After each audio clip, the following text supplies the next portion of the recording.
Okay. Good morning, everyone, and good afternoon at the same time. So today we have a collaboration between TALIS and University of Plymouth, and this is a joint effort. We are organizing a webinar focusing on autism in UK and Malaysia, the prospect and challenges. Before we start, let's go through the house rules. Norhati, can you please flash the Nor? Yes, sorry. Yeah. So the basic house rules, I think by now most of you all would be familiar with. Noor, do you have the? Okay, let me just open the PowerPoint for you. Okay. Okay. Hold on, yeah. So I'm also admitting people at the same time. Okay. Hold on. Okay. While we are waiting for Noor, I'm sure the house rules are straight. We've been quite accustomed to Zoom webinars in the last 1.5 years. So the basic rules, I guess, applies is we are happy for you to on your camera so that we can see expressions in when we present. At the same time, you would like to keep the mic off so that there will be no unexpected noise. At the same time, those of us, we are also launching this on YouTube. So if the quota is full on webinar in Zoom, I would appreciate if you can just jump onto the YouTube live to continue the session. We do accept questions through the chat. So please give in your chat question as it arises in your head, and we will answer them when the opportunity arises. So the housekeeping rules are the webinar is being recorded, so just be aware of that. It's also being live streamed in YouTube. The recording will be archived in Taylor's website, Taylor's YouTube channel. Participants will be automatically muted at the very beginning. Questions can be either typed in the chat box in Zoom or YouTube or asked verbally during the Q&A session. So as I mentioned just now, these are quite routine, and I'm sure most of us are quite familiar with this. Okay, so with this, let me move into the formal part of the program. So I would like to introduce to you Dr. Susan Gibson, and is the Interim Director of Plymouth University's Institute of Education and an Associate Professor of Education. Her specialty areas of teaching and research in disability, special education needs, inclusion, critical pedagogy. She tutors and lectures undergraduate, master's, and PhD students, and has published widely in the area of special education needs, critical disability studies, and teaching and learning in higher education. Dr. Gibson has been awarded 4 teaching fellows at University of Plymouth. In 2011, she was named Outstanding Personal Tutor by UPSU. In 2012, her work was recognized at the national level when she received her National Teaching Fellow from HEA. In 2013, she was awarded the International Scholarship with HEA entitled Developing a Critical Inclusive Pedagogy of Relationship of Retention and Success of Diverse Undergraduate Students or Undergraduate Students at Risk of Exclusion. And in 2014, the Royal Society of the Arts invited her to become a fellow. She conducted research in teaching with colleagues from the US, Cyprus, New Zealand, Australia, and I think now with Malaysia, addressing questions on social justice and diversity and work as a writing program, Justice and Diversity, and working on a writing program mentor on Australian writing programs of equity and widening participation of practitioners. She is currently conducting research into questions of post-COVID inclusive higher education with the grassroots charity and lobby group of Disabled Students UK. With that, we would like to invite Dr. Gibson to give an opening address. Hi, Logan. Hi, everybody. Hi. It's wonderful to be here. Thank you for that, Logan. Yeah. Yeah, wow, so many faces, so many names, many of whom I know, some of whom I know very, very well in terms of my work, my teaching, and my research. And we have some exceptional colleagues here from both Taylor's and also Plymouth University. And I know a lot of other colleagues who have joined us from our partnership links across both of these universities. So this is fabulous. So a big thank you. I'd like to start off with a big thank you, first of all, for everybody being here. Particularly a big thank you to Logan and all of his colleagues. A big thank you to the speakers who have taken time in their preparation to speak with us today in terms of their specialisms in this very essential and I think growing in importance area of education research, pedagogy and policy development. And I think it's just fabulous that we're all here together today to share in that, to learn from each other and to grow forward in terms of wherever these ideas, new initiatives, new connections will take us. I also at this point in time, and Vicky, I'm not going to, hoping not to embarrass you, but I think what I want to say is, because I know that you in particular, I know you've all put a lot of time and energy into this, but Vicky, you really put a lot of emphasis in terms of your role. Vicky's role is she is a deputy head or an associate head for teaching and learning and internationalisation here within the Plymouth Institute of Education at Plymouth University. And Vicky has an exceptional skill in her ability to liaise and connect and forge significant productive working friendships with colleagues all over the world. And I think this initiative and where we are gathered today is a good example of that. So a big thanks to Vicky and the team of people that she has gathered around her. It's wonderful to be here. Okay, fabulous. Okay, folks, I'm just going to crack on. I've got only 2 or 3 slides because I know we've got a lot to get through today, and I know you're all dying to get engaging more with the rich content of what our keynote speakers and presenters have got to share with you today. So I'm just going to give a quick couple of slides. Can I get a thumbs up, Vicky, from you to say that you can see that okay? Okay, fantastic, thank you. Okay, so you've had, from beginning. Okay, so you know why we're all here. We're here to look at the question, the reality, and the progressive developments in relation to autism and education in both Malaysia and UK. So it's prospects and challenges, which I think I love the theme. I think it gives us an open way in to what is a very complex, very layered, and very challenging and growing in importance area for research and practice in the UK and Malaysia, and I think internationally at large, really. Okay, so who are we then at Plymouth University? I just want to give you a little taste of who we are, what we're about, so you get a sense of the Institute of Education here at Plymouth. And I'm sure that Logan and his colleagues will say a little bit more in terms of tailors. But I think an awful lot of how we position ourselves as an institute and the kind of work that we do, I think we mirror, we reflect, we connect really with the way in which Taylor's also positions itself as a progressive provider of important forms of education and research. So that's why I think there's a good connection and a good synergy that we're growing there. Okay, so we're very much about blending research enhanced, experiential and excellent education along with student support to ensure critical skills for our graduates and postgraduates' futures. We jumped significantly, or progressed, I should say, significantly in the Guardian League tables this year, both as a university and as a Department of Education. We're now recognised as 6th in the UK, that's 6 out of 84 providers of education and HEI settings across the UK, and that's according to the Guardian University League tables this summer.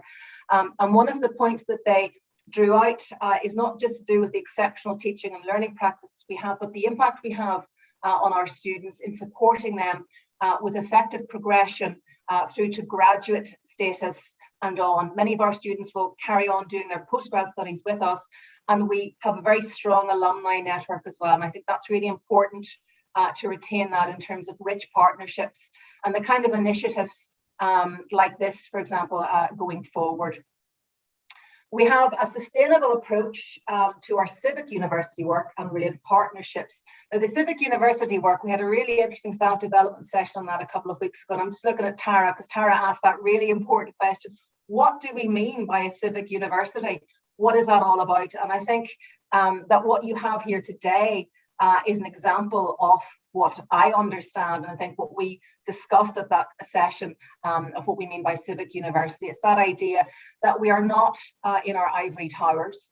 We are out there developing and delivering on our research and our teaching and our partnership. We are making an impact a very real impact in terms of our wider society, excuse me, our local regional schools and education centres as well. And this particular piece of work that we're developing with Taylors has the potential to go forward in terms of provision for families with children who have additional learning needs, special educational needs and or autism. So I think that's another example of that point as to what I understand, what we understand here at the Institute of Education as to what a civic university actually really is, what it's about. It's about making a difference, so to speak, and that connects to our pedagogy, our research, and also our knowledge exchange, which is what we've been doing more of recently. So very much within the Institute, we're about trying to optimise our research impact, hence this initiative, and our knowledge exchange. And what we mean by knowledge exchange is really taking our knowledge out into the wider community, getting our students to supporting our students in terms of the partnerships that they grow with the wider society, the placements they have, and growing that as well. So knowledge exchange is also about developing various initiatives with partners. So, for example, what might emerge from this work in terms of the developing ELA toolkit or ELA learning pack is another example of a knowledge exchange, an actual tangible example of something that can come out from the university, go out into the education market or go out into education spaces and make an impact. We're also about growing our international partners, our international student population, and our international research leadership. And we have some exceptional keynote speakers here today. And I'm thinking with Becky and with Jan and with some others, apologies, I haven't got all the names in front of me. They are a good example of some of the international big names we have in terms of research leadership and scholarship here within the Institute of Education. So it's great that we're going to be able to share and learn from them today. And finally, then, this ELA project, I think, in this gathering are just two really strong examples of the many successful partnerships we have here at Plymouth Institute. And if any of you are keen to find out a little bit more about the other partnerships we have, both locally and nationally and beyond that, I've just left a little link there, a link to our university practice partnerships, which will show you the kinds of activities and partnerships we have that reflect our work as a civic university and a university that's really spreading its work in terms of scholarship and research. So the speakers we have today, apologies, previous. The speakers we have today, we've obviously got Dr. Yi, Dr. Victoria, Dr. Vicky, and Tasnim, Dr. Becky, Tara, Dr. Jan, and Dr. Shilathi, Dr. Shilathi, speaking about their expertise in terms of autism and inclusion. So I'm really looking forward to hearing from you all today and being a part of any wider discussion that we have and seeing where these initiatives and connections that hopefully we will make here today can go forward in our work, both our research, our teaching and learning, and our knowledge exchange, and also our practices in terms of being a civic university. So thank you very much. That's me for now, and I'll pass back over to Logan. Thank you. Okay, thank you, Suen, sorry. I would like to now introduce, call upon Miss Tara to introduce herself, because Miss Tara, can you, I think your mic is off. That's Becky and Tara. Yeah, Becky and Tara. So we will start off with Miss Tara. Can you introduce yourself very quickly? So I'll introduce myself. Okay, Becky. Hello, I'm Rebecca Stancer. I'm an associate professor in early childhood studies, and I'm here with my colleague Tara Vasallo, who's a doctoral teaching assistant. Very good. And you will be talking about the SAFE project with schools, therapeutic intervention with families and children with autism. Okay, go ahead. Okay.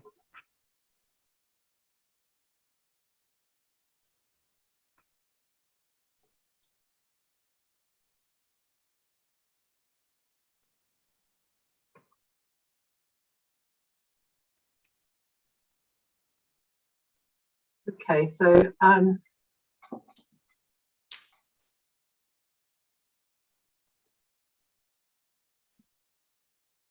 Can you all see that? Yes, clear.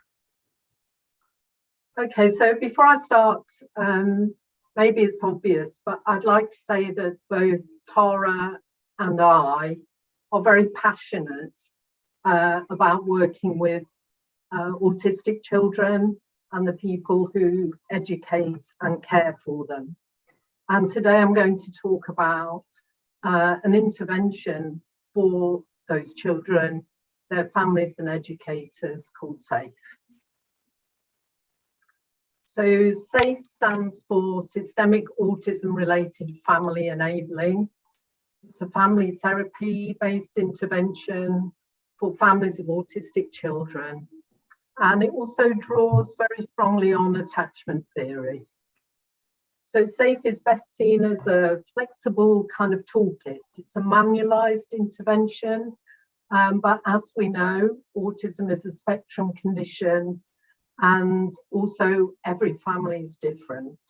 So it's a set of activities, therapeutic activities, that can be used flexibly. And SAFE was developed predominantly by Professor Rudy Dallas, with some help from myself and Tara. It includes both multi-family therapy and single family therapy.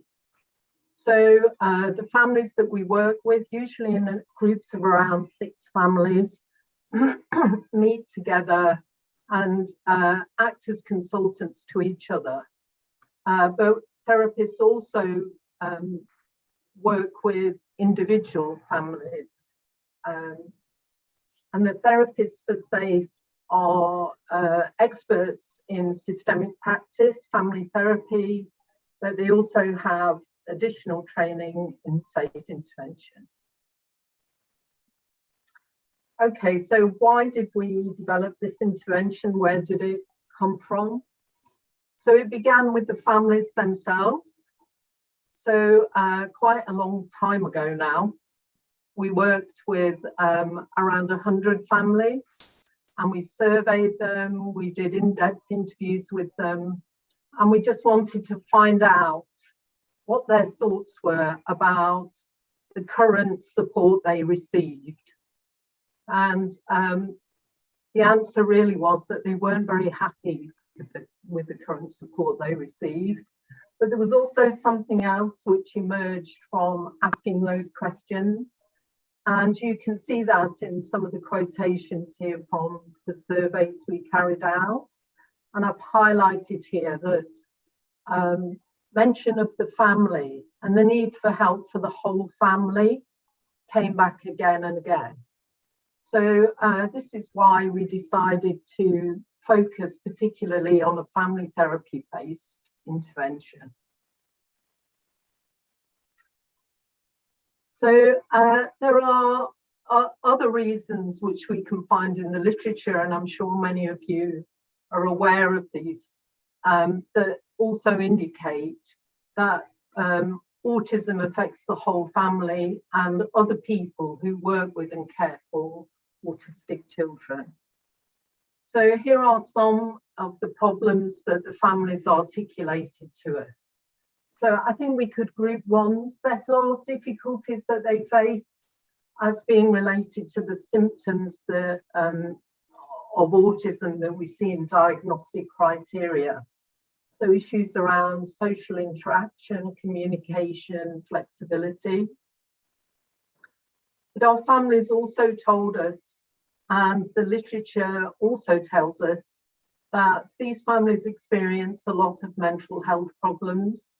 Mental health problems are experienced by more than 70% of autistic individuals and more than 50% of their parents. And they explain very clearly that this lack of psychological well-being leads to a very difficult cycle. So if we probably all know this ourselves, that if we're not feeling at our best, then it's difficult for us to support others. And for those of us who are parents, we may appreciate that for any family where a parent has mental health problems, that can have an impact on the experience and behaviour of their children as well. So there's a kind of escalating cycle that can occur. So I think it's important to mention that SAFE is not specifically focused on autistic symptoms.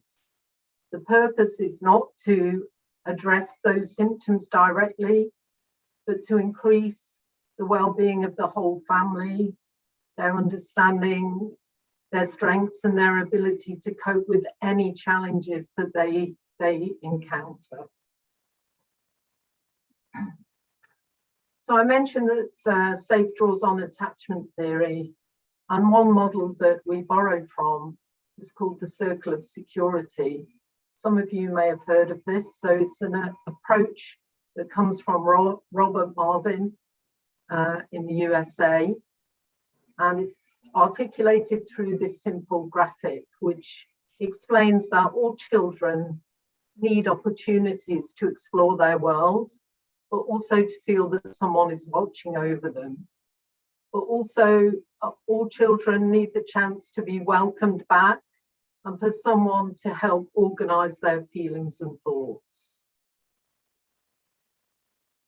In SAFE, one of the things that we do is ask the families about their own circles of security. And this is an example from a family that we worked with. And in this particular family, the little boy was doing an awful lot of very active pursuits. He was in the boys' brigade, he was doing taekwondo, he was doing ice skating, and his parents wanted him to engage socially as much as possible to help him to learn social skills. But actually they found it difficult to talk about the comforting, welcoming back and organising their thoughts. So through this activity, they noticed some things they would like to change to make everyone in the family feel more comfortable. And SAFE is a lot of it is about this, making small changes that have big impacts. So it's difficult to tell you in detail in this short amount of time about all of the activities involved in SAFE, so I'm just going to touch on a few. So another thing that we use, we might call a family tree. In family therapy speak, they're called genograms. And this allows us to see the configuration of a family, but it also acts as a prompt for families to think about things like who they are most like and who is their support, which parts of the family are their support network, who is it that comforts them. Another type of activity that we use is described as tracking. And we try to address any challenge that the families bring. So we don't have a set agenda. We wait and see what problems or difficulties the families would like to talk about. Quite often that might be what's described as a meltdown, which is an extreme tantrum, often associated with autistic children. And we get them to track the events of both positive outcomes and where things have been more difficult. And through this kind of activity facilitated by the therapists, they're able to visually see the event and quite often spontaneously notice things that might have been done differently. And then we would quite often role play how that might be. We also use an activity which is an externalizing approach, and we call it SAM. And this is done in different ways, depending on the age of the child and their preferences. But what we're trying to get at is for the family to understand the child's perspective about autism. We don't often ask autistic children what they think autism is and how it influences them, and in what context it doesn't influence them in their eyes. And sometimes they may use this graphic And at other times, we've used Play-Doh with very young children, and in other cases, children draw for themselves. So you can read for yourselves some of these quotations, which are things people have said about the SAM activity. It's very popular. But also the picture there is from a little girl who talked about her Asperger's syndrome and the fact that she didn't feel that it influenced her dreams and her reading in any way. But she felt that it was really central to some problems she had with socializing with friends. And there's often surprises to the family through listening to their child engage in this activity. There's lots of other activities. I wish I could tell you about all of them, but just a few examples here. So we use drawing a lot. We do what's called a sculpt using buttons, where people model different points in their life and the relationships at those points. We ask the children about their areas of special interest, things they're really interested in, and we use their special interest to talk to them about relationships in the family and challenges. And we also try to encourage the use of tracking between sessions.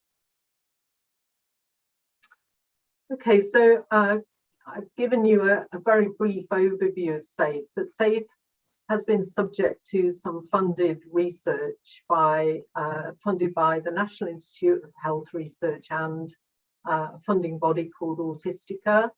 And in the study for NIHR, we compared the outcomes of families receiving SAFE with a control group, families who received usual care.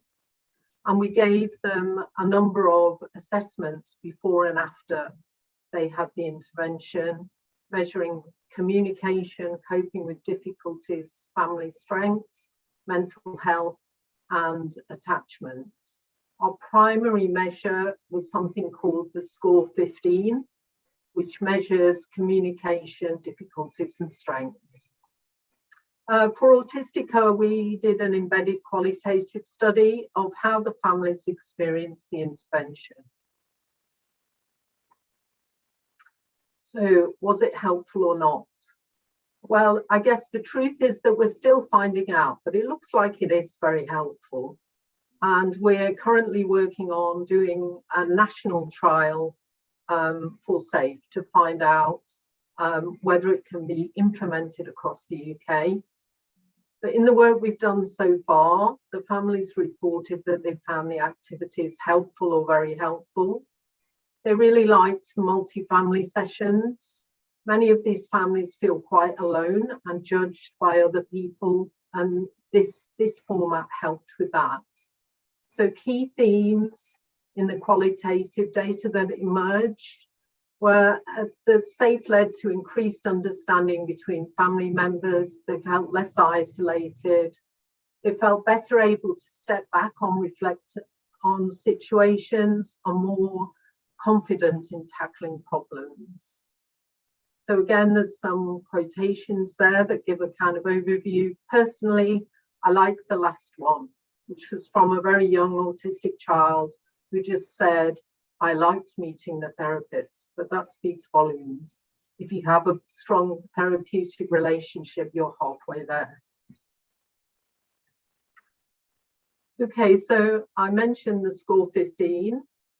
And in terms of the quantitative data, the chart at the top there, the blue columns are SAFE families, and the red columns are the families who receive usual care. And a reduction indicates positive change. So we can see that there's positive change for the SAFE families, but unfortunately there's actually a deterioration for those receiving usual care. And we were particularly interested in supporting families where there was a lot of anxiety, particularly for the primary caregiver. So the chart at the bottom there, we split the primary caregivers into low and high anxiety groups. And what you can see is that SAFE is particularly helpful for, actually it was all mothers, for mothers with high anxiety. So one of the things that emerged through our discussions with the families was that they were often in conflict with schools. There were high levels of exclusions for their children and high levels of stress experienced by the children, their family members, but also teaching staff as well. And there was a lack of mutual understanding. So we decided to develop a sister intervention called Safe with Schools, which is led by Tara Vassallo. And we use the SAFE principles and activities to work with parents and teachers to strengthen their relationship and develop this cohesive network around the autistic child. And Tara has conducted research in various mainstream settings, including a school-based pilot study. And we're currently thinking about applying for some external funding and carrying out another pilot study. So our initial findings for Safe in Schools suggest that it improves relationships, well-being, and educational engagement. So I'm sorry it's been so brief, and you can see my email address down at the bottom there. Have a look through these references if you're interested, but also feel free to contact me if you'd like to know more. Thank you. Thank you very much, Becky. It's certainly a very compact study with lots of significance. I myself have several questions to ask you, but I'll probably ask you later during the question and answer session. Now I would like to introduce Dr. Janet Georgeson on her work on inclusive approach to curriculum using robotics. Now, whenever robotics is said, it's certainly very sexy. So let's find out what she has to say about it. Dr. Janet. Thank you very much. So I'll just share my screen.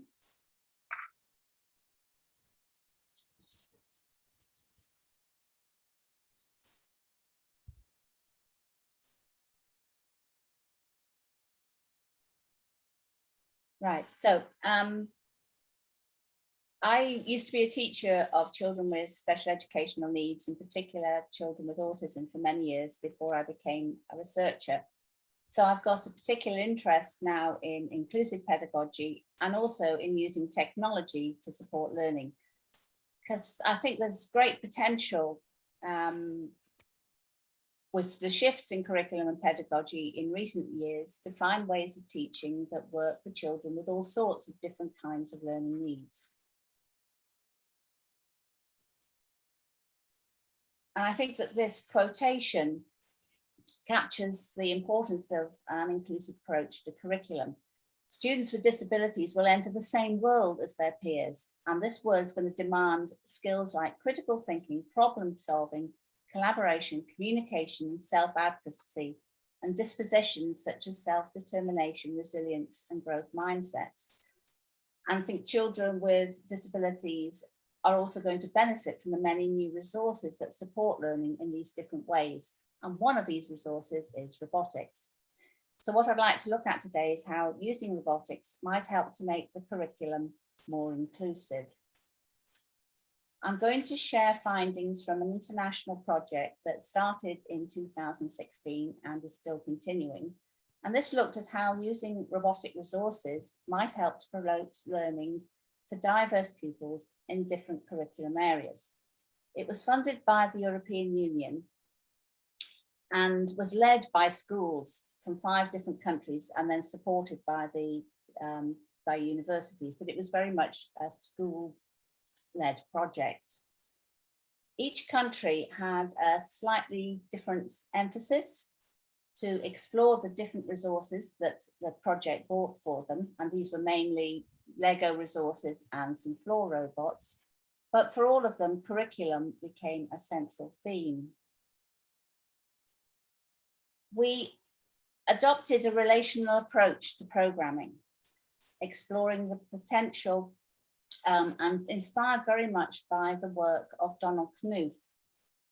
And he's someone who is a very famous computer scientist, but captures what that's all about by saying that programming is actually telling somebody else what you want the computer to do, not really telling the computer what to do. So this manifested itself in our project by making sure that we shared experiences between the countries, and with each country, the schools adopted a whole school approach where some teachers were the champions and some were new recruits being drawn into the possibilities of practice. We found that different resources helped us to develop different concepts, and then each set of materials would build on what had been learnt with the previous set of resources. We also found that the initial exploratory phase happened best outside the main curriculum. So this might be after school clubs, lunch clubs, or the Saturday Lego League. But we also found that one of the best sites for this exploratory work was with the early years pupils, and also with pupils with special educational needs, perhaps because there was a more flexible approach to the curriculum here. The youngest pupils, these are aged 3, 4, 5, and 6-year-olds, they concentrated on building things, on getting used to following instructions step by step. And they found that because of this, they were taking on different roles. They were learning about different materials, and also learning about how to share and how to handle and how to store and maintain the materials. We found that this stepwise approach led to shareable success, and also explicitly strategies for dealing with failure. And that's a big part of programming. As any of you will know if you've tried any, a lot of what you do is debugging your mistakes, but your mistakes are valuable because they tell you something about how the system works and how you can make things better. There was a strong emphasis on making things that function, things that do something. Again, this helped to make things concrete and real and visualizable. Children were set particular design challenges, such as the witch's broom is broken. Can you build something to get her home? And they had to use Lego pieces without instructions to do this. This also meant that they had to think about how to get things to work, how to get things to carry or transport. And they needed to develop an awareness of mechanics, about loads and balance and distributing loads. The children also started off by making a very simple model with very few bricks called a Mr. Learny. And this had visual instructions, and each child showed immense pride in producing their Mr. Learny, even though he was exactly the same as the Mr. Learny that had been produced by each child in the class. The children started off working individually, but very quickly they started to share ideas. And they also found within the classes that they needed rules and routines so that pieces didn't get lost, or the half-made models were respected. And this helped to develop within the class a sense of community. So here's some children in a very small classroom in Malta, learning to build their Mr. Learny. I think you can see him there. And they found out it was a really good idea to use trays to help keep the pieces together. The next stage is to start using programming of simple floor robots. There's one of them called a Blue Bot. And these are very much hands-on programming by simple button presses. And the children would start with simple instructions and then gradually move up to recording sequences to send their robot towards a certain goal. And children moved between directly programming by pressing on the top of the robot to more remote programming when they built up a sequence of instructions. And they also found it was easier to follow the robot from behind rather than do the mental rotation. So they were kind of putting themselves into the shoes or the wheels of the robot. What they were doing to begin with was mainly trial and error. What if I did this? What if I press this? But they began to predict, it might do this, it might move forward, it might stop. The next stage is to start programming remotely using a computer, and building models in this way requires many different skills, some physical, fitting things together, some organizational, making sure all the pieces are there, but also some conceptual, about how are we going to get the model to do a turn or to carry this. And as a result of this, children in the class started to get a sense of how their particular skills, what they were good at, might help them to fit into a team. And if you break down the skills you need before you can start programming, you actually find that many of the activities are the sort of things that you'll find in an early years setting, or indeed in many special schools and special classes.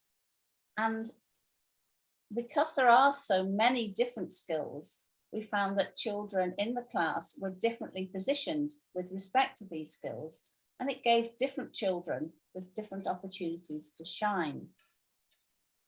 We find that there was a reciprocal relationship.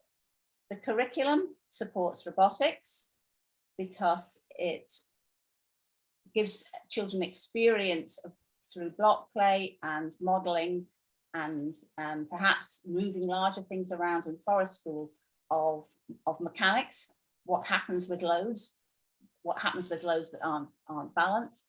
But it also gives opportunities for authentic instructions, being asked to follow instructions when you don't know what the end point is, makes you really think very hard about what people are saying. Also, conversely, if you're producing the instructions yourself. But also, we found that robotics was starting to support the curriculum because B-bots, the little floor robots, could make literacy and numeracy fun and appealing to children who perhaps found robots more interesting than writing and spelling. They also produced opportunities for art and design for particular robots that were really good at using pens and pencils programmably to produce designs. So we were finding in the project that actually the resources that we got were more able to help children to have their individual needs met, but conversely, rather than always making them seem needy, it was a way in which we could start to celebrate individual talents. So the children who were shyer or perhaps had low self-esteem, they found that completing the model by following instructions gave them a real feeling of success. Children who were from disadvantaged homes, they had the opportunity to work with expensive resources that they might not have got their hands on at home. And our Maltese colleagues found that actually the visual support that you could provide when you were encouraging children to make models using Lego was actually really supporting communication needs, because there was less emphasis on having to understand written words. They could just go straight to the pictures. In the English context, they developed the idea of coding stars, children who hadn't been particularly good or prominent or noteworthy in the class before, but suddenly found that actually coding was something they could do. And they became respected by the other children in the class in a way that they hadn't done before. In Denmark, they found that they needed to have special time and space outside the demands of the rest of the curriculum. And in Spain, they found that the way that surprised them, that actually using robots was particularly good at supporting interaction for children with autistic spectrum conditions. So here's an example from Spanish primary school where they're using B-bots and a number line to do simple calculations. And again, using the robot made this so much more exciting than using pen and paper. Similarly, in the Spanish primary school, they found that to encourage children to learn about spelling words, using the robot was also much more exciting. And similarly to explore local landmarks as part of their geography. But what I want to share with you in particular is a story that was shared with us by a wonderful teacher we met in Spain called Angel. And he told us a story about these two boys with autistic spectrum conditions who were always getting into trouble. And when their parents came to pick them up at the end of the day, there'd always be a long list of things that were going wrong. And then they started working with the B-bots. And somehow there was something about programming these very simple little brains in the floor robots that helped the two boys to think about how another entity, another thing might respond. And as a result of this, they were able not only to play alongside each other, as they're doing here, but also offer each other suggestions about which button to press. And they also showed signs of anticipating the needs of the other little robot and moving their own robot out of the way so that the other child's robot didn't bump into it. So somehow, in their very simplicity, these B-bots were mediating the interaction between these two boys. And gradually, the two boys became friends. And at the end of the day, when their parents came to pick them up, there were lovely stories about how well they played together and the help that they provided for each other. So, just to summarize, working with robotics did support inclusive ways of learning, perhaps that we weren't anticipating. And I think it was the fact that working together in groups, and this was often prompted because there weren't enough materials to go around, so children had to work together. This was a way of finding out individual talents and using these within a group situation. And this helped children to develop a particular a sense of their own identity, their own usefulness, and a way of taking part in an activity that drew on their talents and didn't put such an emphasis on the things that they didn't find so easy. It was very much clear from the project that teachers can use robotics to support inclusive pedagogy, but they need a lot of help. They need opportunities for professional development. We also discovered that acquiring the sort of thinking skills that you need for computational thinking doesn't actually need expensive equipment right in the beginning. There are all sorts of other activities that you can take part in. And we also discovered that where we have curriculums that are prioritizing the importance of literacy and numeracy, which might not be the most important thing for some of our children, robotics was making this learning more engaging. And so overall, what we were doing was supporting progress towards Sustainable Development Goal 4 to ensure that inclusive and equitable quality education and promoting lifelong learning opportunities for all. So I'd just like to say thanks to the participating teachers and pupils in the project schools. And of course, thank you for listening. If there's anything else you'd like to know about the project, and there's lots more I'd like to tell you, then I've left my email address there. Thank you.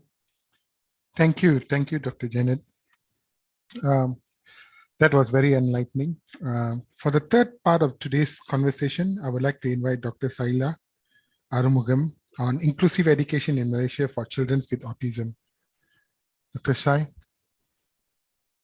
Hello, everyone. Good Hi. day. My name is Shaila D. I am a special education teacher working with Ministry of Education Malaysia. I've been a special ed teacher for the last 14 years now, and about 6 years experience managing inclusive programs in various schools in our country. Allow me to share my screen.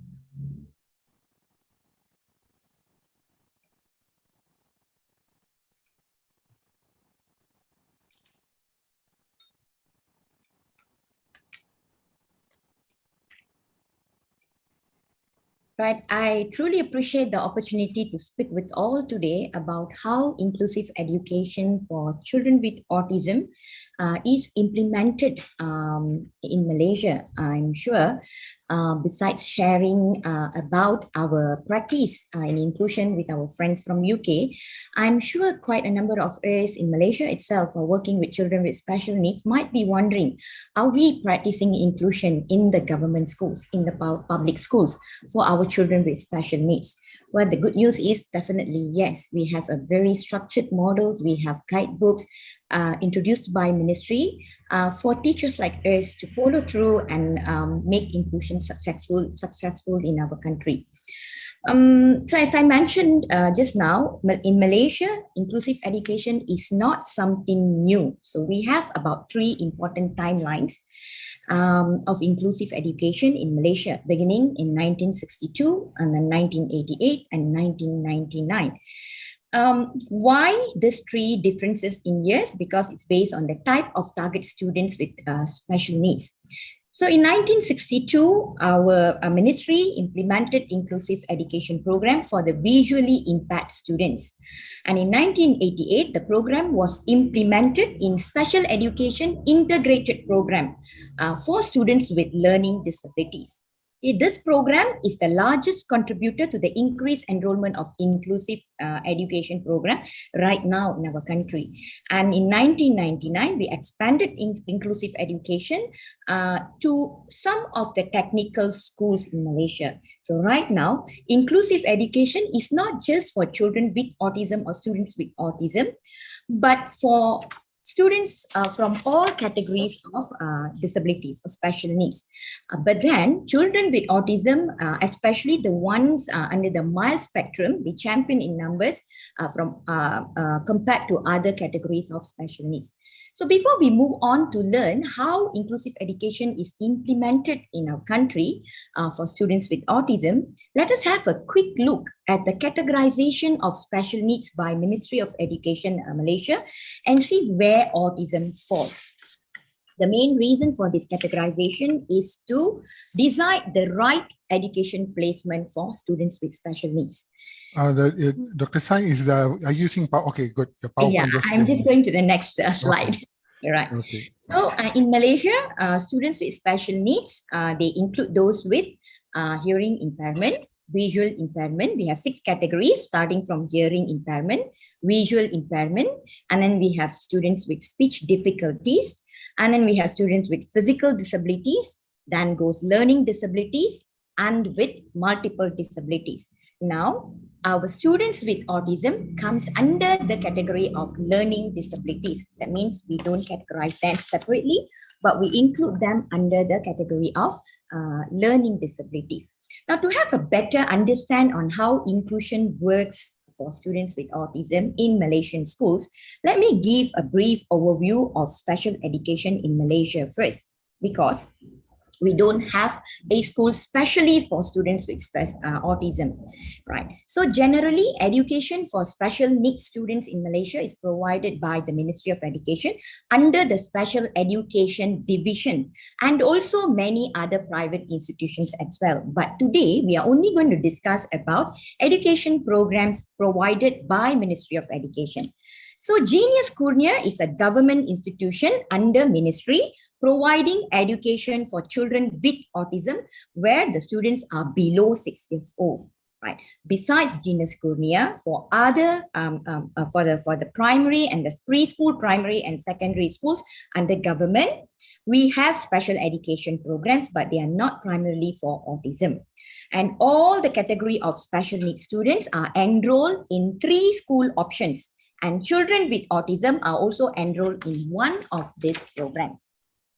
So as I mentioned, these are the 3 schooling options for all the categories of students with special needs in Malaysia in the public education system, including children with autism. Now, who goes to the special education schools? If we can recall the category of 6 categories of special needs students, which I explained earlier. The students with hearing and visual impairment, they goes to special education schools.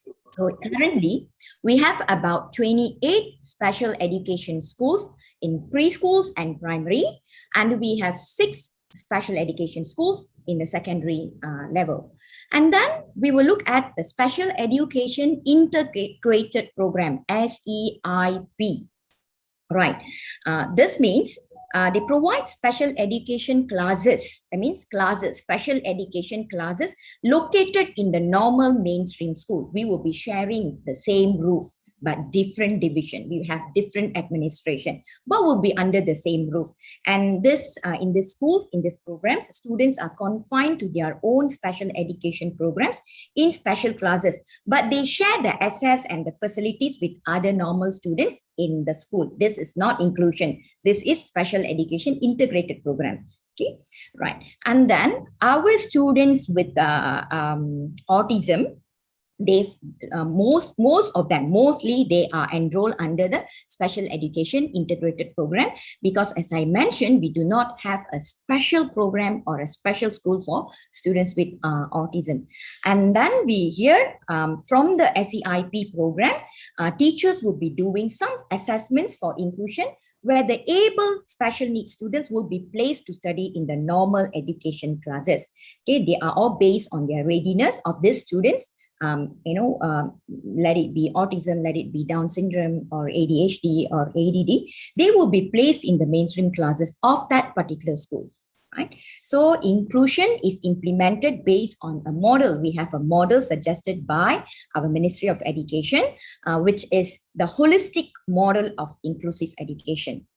Right. So what is the holistic model of inclusive education? We have several approaches according to the model. So the model suggests 2 types of inclusion approaches. The first one is full inclusion, meaning that all students, regardless of special needs conditions or severity, they will be given an opportunity to be in the regular classroom, to be in a full-time capacity. Okay, so students will be following the regular classroom, regular curriculum, or the modified, either the regular curriculum or the modified curriculum. And they will be also taking part in all the academic and co-curriculum activities, which means students who are placed for full inclusion will be in the mainstream classroom throughout the schooling session, from morning until they go home.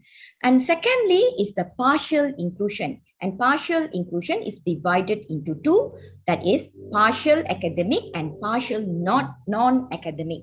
So partial inclusion means generally students with autism or any other categories of special needs, they will be placed in the regular classrooms for selected subjects, mainly selected subjects of academic and also non-academic. So as I said, it is divided into 2, the partial academic, meaning that in partial academic inclusions, our students will be in the mainstream classroom for at least 1 or 2 core subjects. For example, Malay language, English language, or mathematics, or even for elective subjects like moral education, physical education, or art, music. Right. And then we have this partial non-academic. What it means is they are the extracurricular and socialization programs. Students will be included for extracurricular and socialization programs, which is conducted in the mainstream classes like Teachers' Day, Sports Day, or the morning assembly, or any kind of activities that provides socialization opportunities for students with autism with the mainstream students. So to illustrate this further, let us look closer at the selection process of students with autism for inclusion in our public schools. Basically, we do inclusion at the preschool level, and also we have inclusion in primary and secondary school. For the preschool students, we use 2 types of instrument to make decision whether our students are ready for inclusion or not.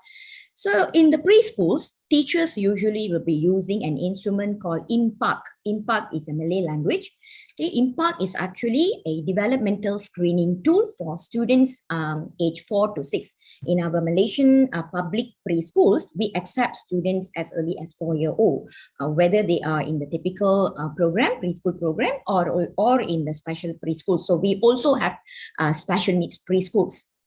So this is an instrument used by the preschool teachers to decide the right program placement. Impact is not an instrument to decide on inclusion, but to decide overall on the right program placement for students with special needs, including autism, as well as the other categories.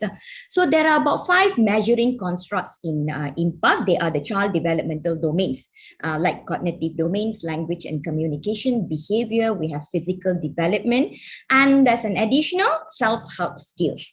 And scoring, as I said, we accept students from 4 to 6 years old to qualify, or for the students to qualify to be in the inclusive setting. A 4-year-old child must score within the range of 29 to 42.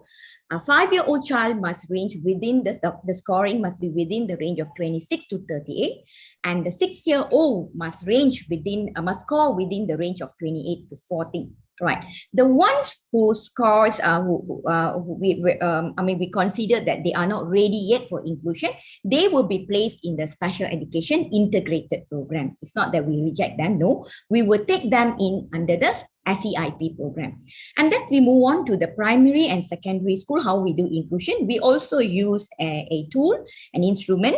We called it as SSKI. Again, this is a term in Malay. So SSKI is a inclusion readiness checklist. Right? Unlike impact is not an inclusive instrument, but SSKI is an inclusion readiness checklist. Now, the name is checklist, but it is a combination of dichotomy and also rating scale. And there are about 47 items with 4 skill-based measuring construct. Now, why I say SSKI is it's an inclusion readiness checklist, because as I mentioned earlier, our students with special needs goes to inclusion through SEIP program. That means they are already in our program. So our students, we select from those who are already in the integrated program with us presently. And then the teacher will administer the SSKI to see if the selected students are ready for inclusion or not.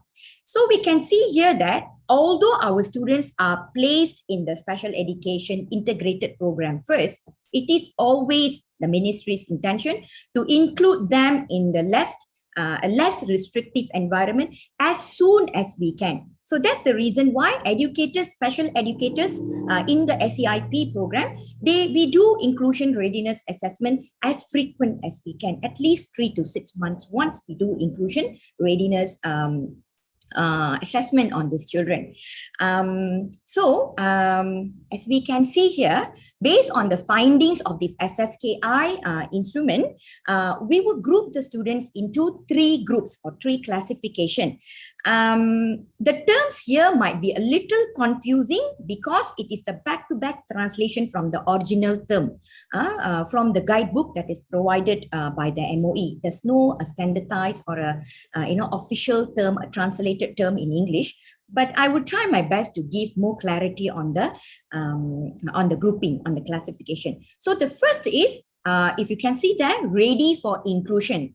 Okay, that means we have selected our inclusive students from the SEIP programs, and then we have done the run through the inclusion readiness checklist, and we found that they are ready, they are suitable to go. What will happen here is they will have to sit for another assessment, that is the mainstream academic assessment. So it's a subject-based assessment, mainly on language subject, that is that is a Malay language and English, and then optional mathematics. Right. The second group is the less prepared for inclusion. Okay, in Malay, I've written there kurang bersedia. So the second group is the less prepared for inclusion. What it means by less prepared for inclusion, they are usually students who need maximum support, especially on self-help skills, and they also have disruptive behaviors. So they can be neither in SEIP program or in inclusive classrooms. So always when we accept students in our integrated program, we have a time frame or time period of like trial period of 3 months. So within these 3 months, we will see if the child is able to cope with our system or not. Otherwise, if they're not able to, then what we'll do is we will suggest, teachers will suggest that the child will go to special education services under MOE or the community-based rehabilitation center for a short period of time until they are ready. And once the students are a bit stable, he or she will be back to the SEIP classes. And again, we will run through we will see if they are ready we will give some time and go through the SSKI instrument and see if they are ready to be included in the inclusive setting or not. Now, the final group, that is the third group, not yet ready for inclusion. Okay, so not yet ready for inclusion here means they may not be ready yet for inclusive classroom, but certainly they can be placed in the integrated classes. So these are the group of students who will be the next batch for inclusion. We will be training them over here to send them for inclusion in the next batch.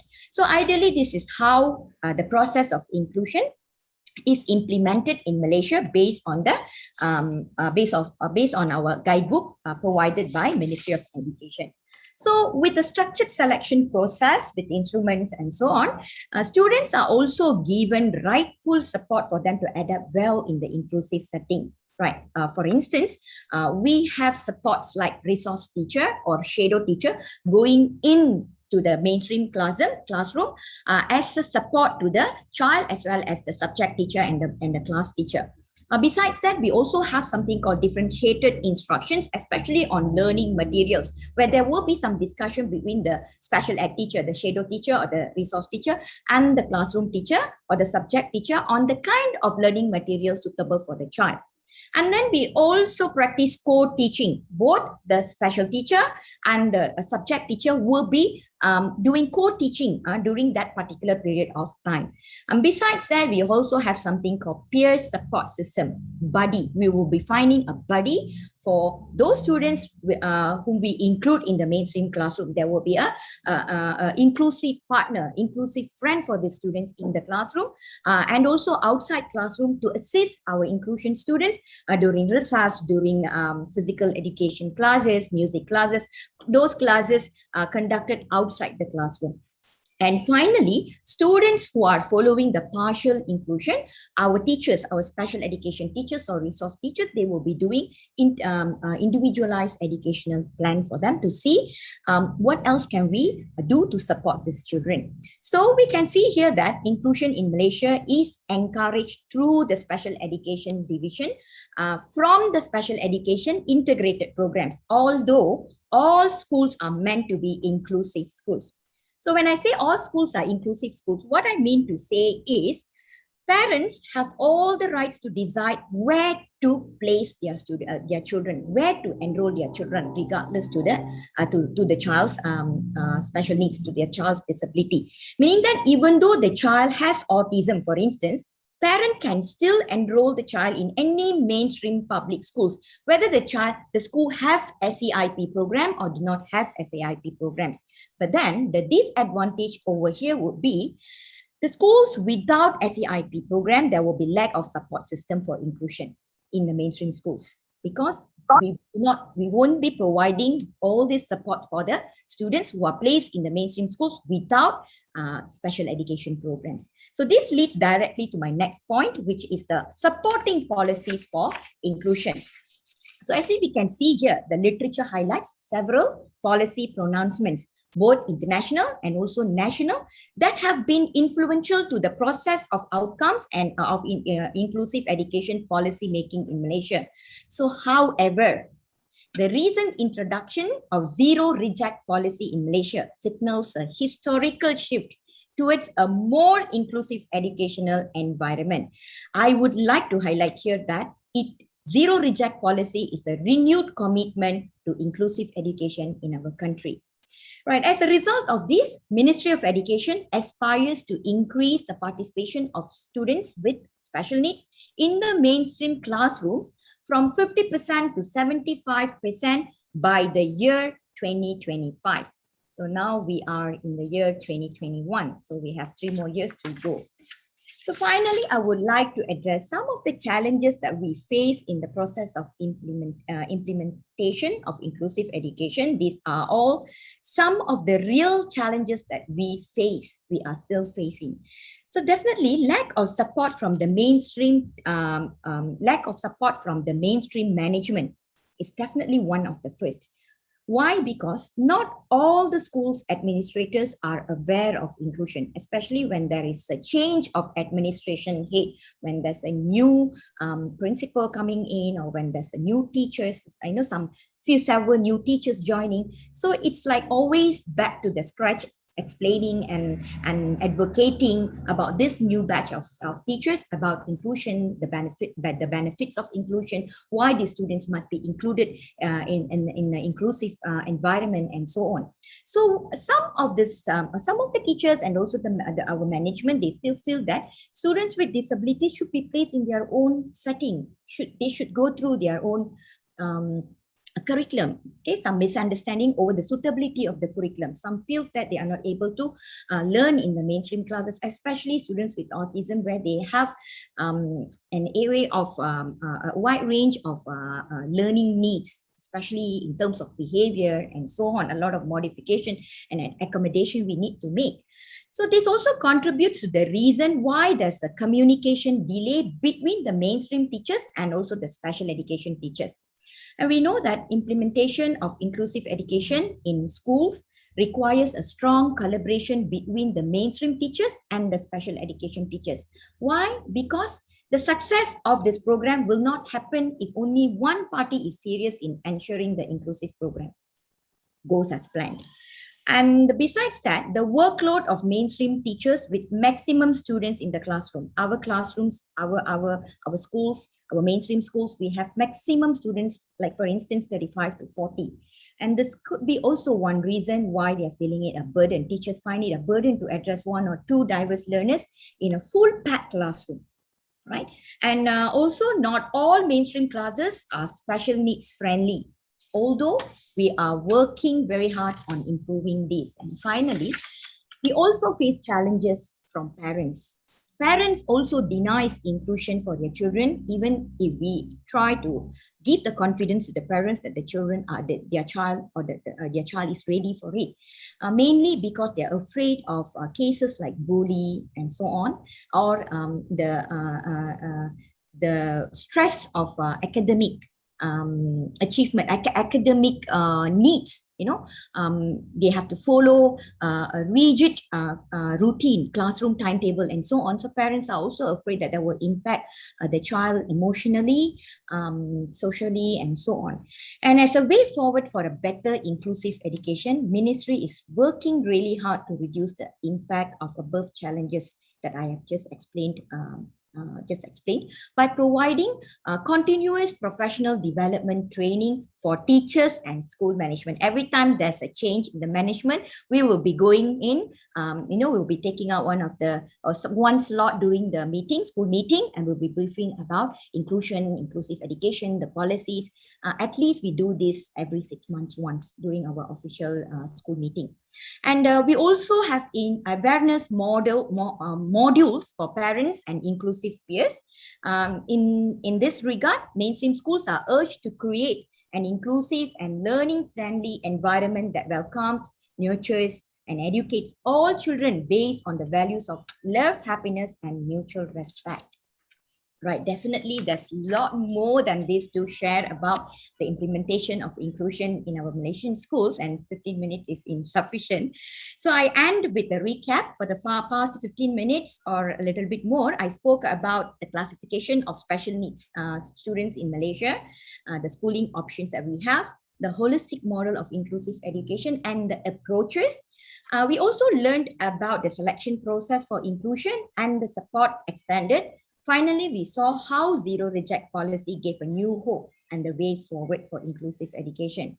So I'm very happy to answer any questions if there's any. Thank you so much for listening. Okay, thank you very much.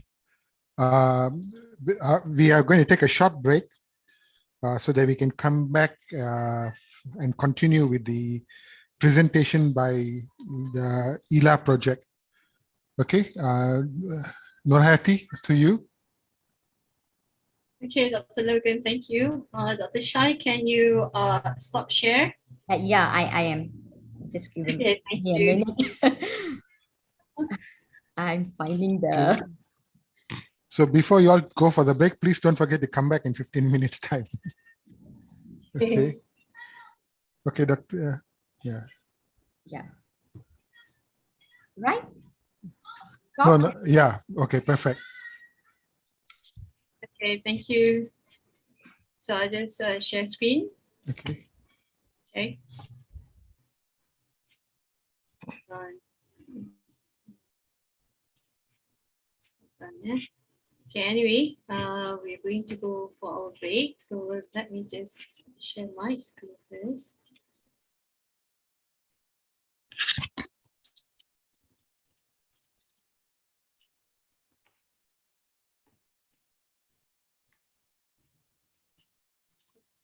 Right.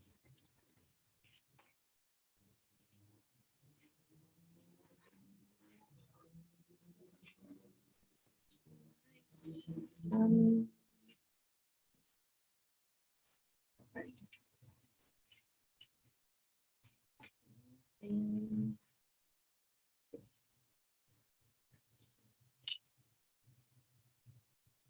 Okay, so break time starts in 15. And No, we can see your Google screen at the moment. Is that correct? yeah, I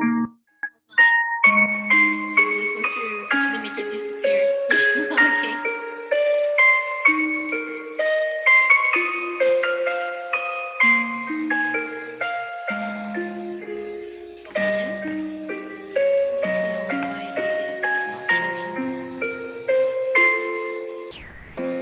Never mind. You can just look at my Google. Yeah. And where is the timer? Yeah.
I can't seem to share my timer.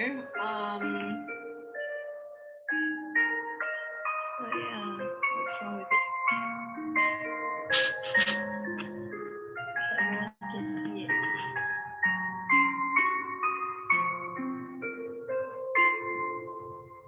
Timer should be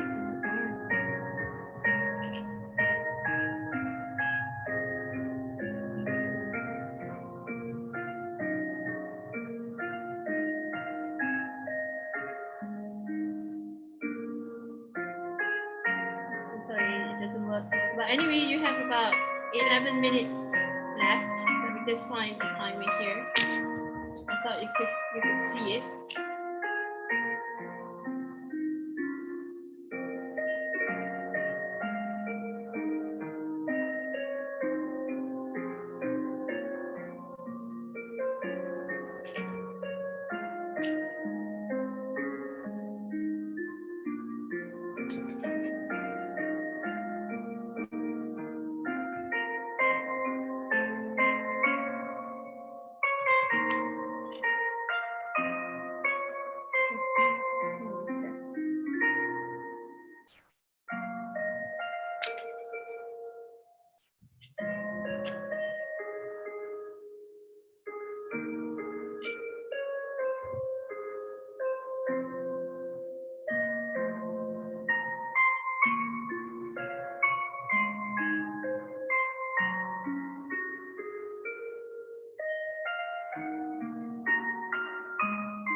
Thanks, Noor, for the music and the timer.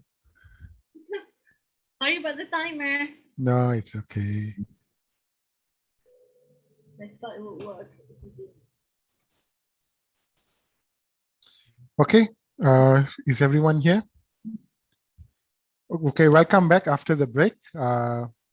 Let's continue the second half, where we are going to demonstrate the projects that were carried out by Dr. Victoria and her team.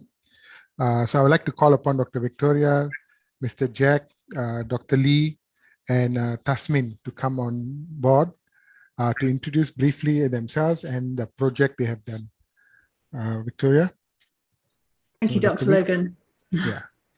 I think if you first just introduce ourselves and a Yeah. little bit about our role on the project, and then I will share our PowerPoint and we'll talk through how the project worked. So thank you. Yes, my name is Victoria Bamsey. I'm Associate Head of School for the Plymouth Institute of Education with responsibilities for teaching, learning and internationalisation. Yi, would you like to introduce yourself? Hello, everyone. I'm Dr. Lee from the School of Education, Taylor's Universities. My specialization is in the field of science education. In this ILA project, I am the project coordinator in Malaysia. Thank you.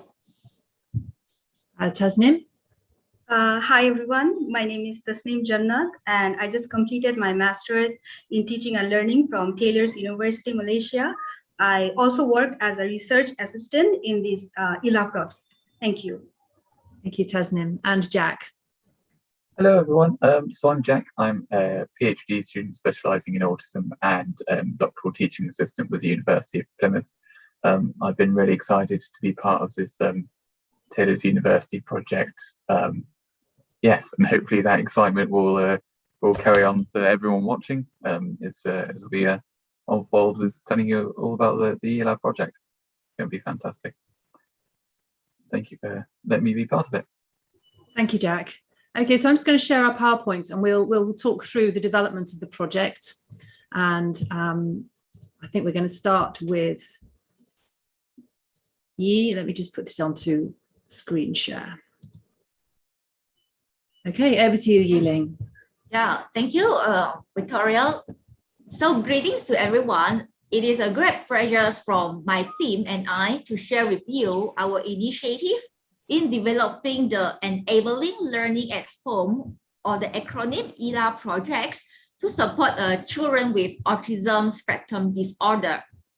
So ELA is actually a collaborative funded project which involves Taylor's Universities, Plymouth Universities, and a few special educational needs centers in both Malaysia and the United Kingdoms.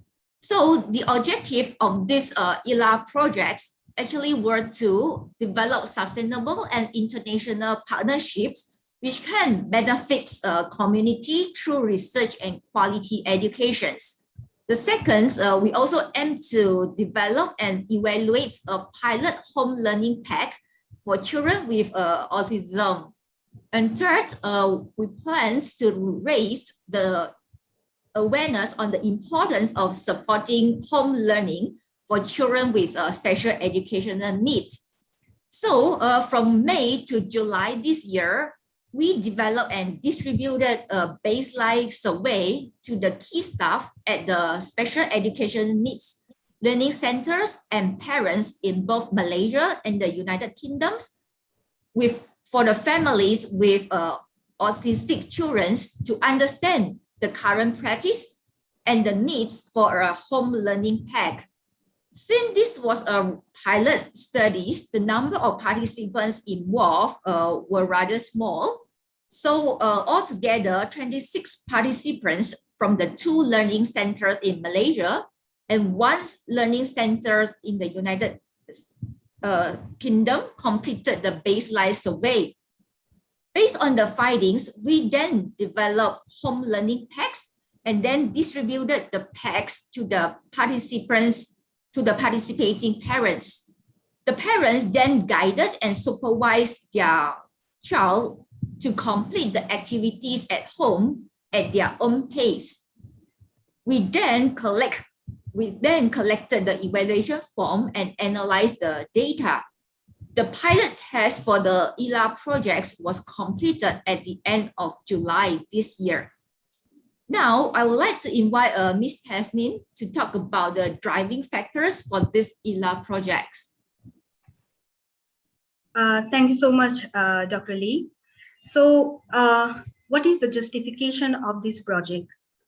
If we look at this map, it's showing that schools have been completely closed for almost an entire year due to COVID-19 lockdowns.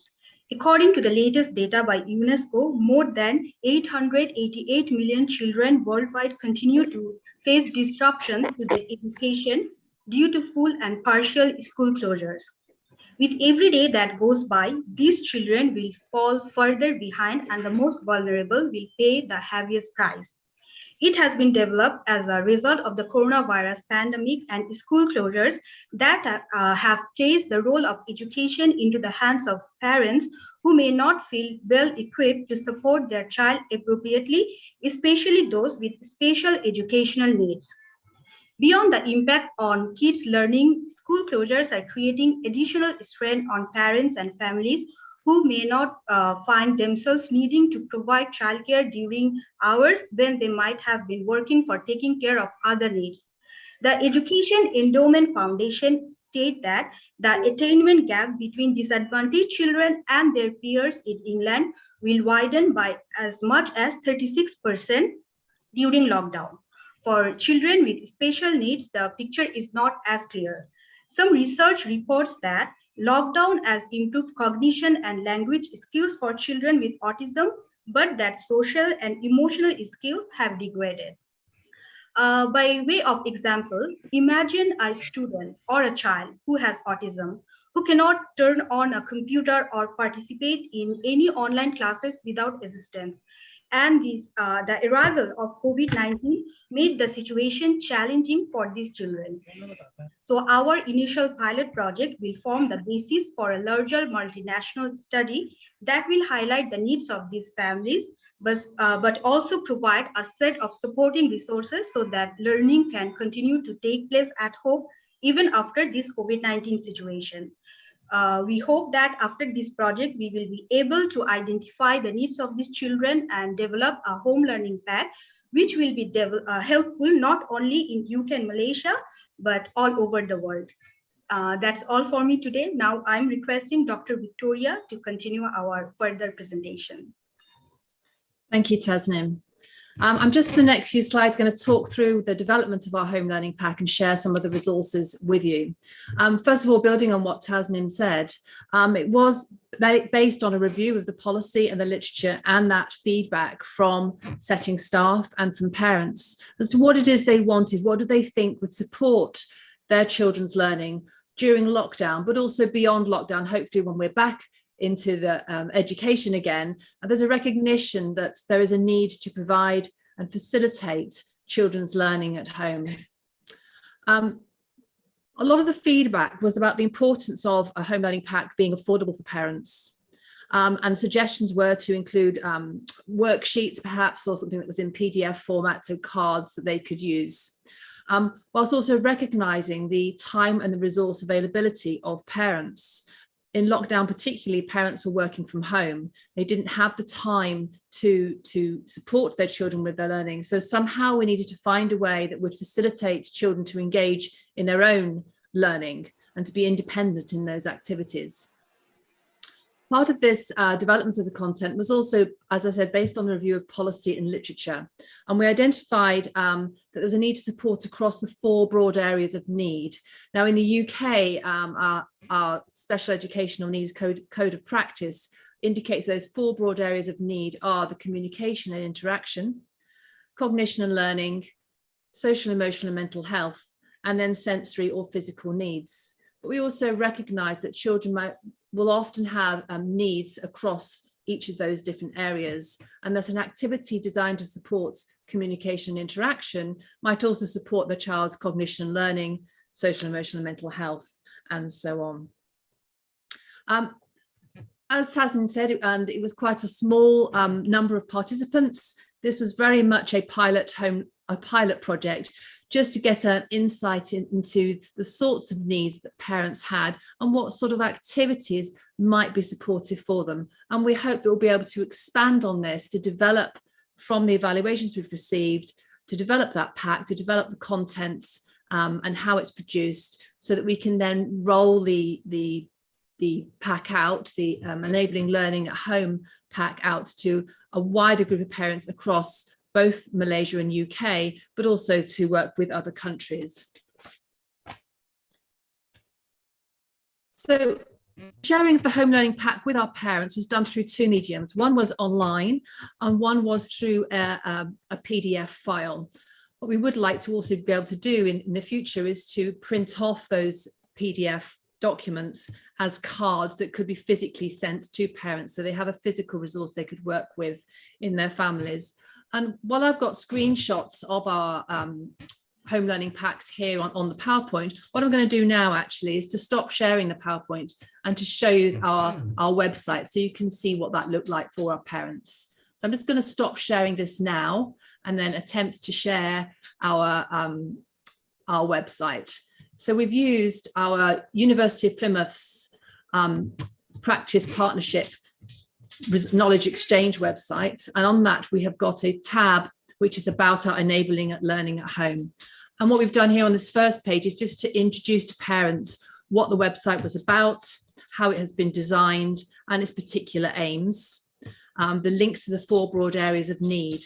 And then we had the 4 broad areas of need showing here as different tabs. So if a family was particularly interested in supporting their child's communication interaction, they would click on this first tile and so on. So just to show you what that looks like, I will click on this first tile, the communication interaction area of need. It opens up a new page. And you can see here again, what we do is we introduce that area of need to the reader to understand why communication and language difficulties are so important for a child's learning, and also how that interacts with those different areas of need as well. So difficulties with communication language will in turn impact on a child's social interaction, their language, their communication, their imagination, and also their cognitive learning. And then below that, we have different activities that families could engage with. We've adopted a formulaic approach so that each activity has a structure to it. So we start off with what you will learn, what you will need, what you will do. And then we have some additional tips for the child and for the parents. So implementation tips, how they could extend the activity, and some tips for parents.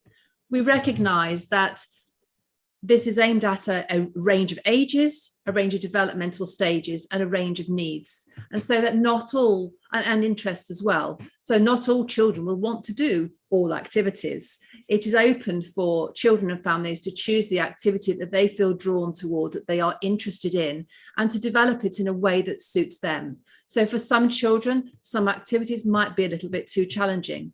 For others, they might want to extend an activity. So that's why we've added in an extension to each activity. So we've got a couple of projects here. So the listening project, for example, this was about encouraging children to listen to the environment around them, whether they are in the home, confined to the house because of lockdown, or whether they're able to get out and explore the environment around them. Because these basic listening skills, to notice the sound of a leaf falling from a tree, the sound of a bird, the sound of a door closing, are the basic skills needed for communication and interaction. We've got another activity here, such as a sock puppet show, and another activity on what is important to you. And I found there's some links here to what Becky was talking about earlier on with her SAFE project, in that it's about the children also recognizing and sharing with their families their interests, what they need, what they would like to do, so they can take the projects off in their own directions. And we've also got here at the bottom of the page an opportunity for the families to download these activities as a printable PDF file, and I'll show you what that looks like in a moment. I'm just going to stop sharing this screen now and go back to my PowerPoint, and I'll share with you what the PDF file looks like. There's some screenshots that I've just been talking through with you. And then hopefully on this next page, here's a design of our PDFs. So we've used a different color scheme for each of the broad areas of need. In this example, it's our communication and interaction area. We've got a pack of cards which have a header page, which introduces, just as we did on that first page of the website, what the pack is all about, how it's been designed, and what the broad areas of need are. And then if this was printed out, or whether it was being used as a PDF, we could pick up that pack and think, okay, I'm particularly interested in communication and interaction.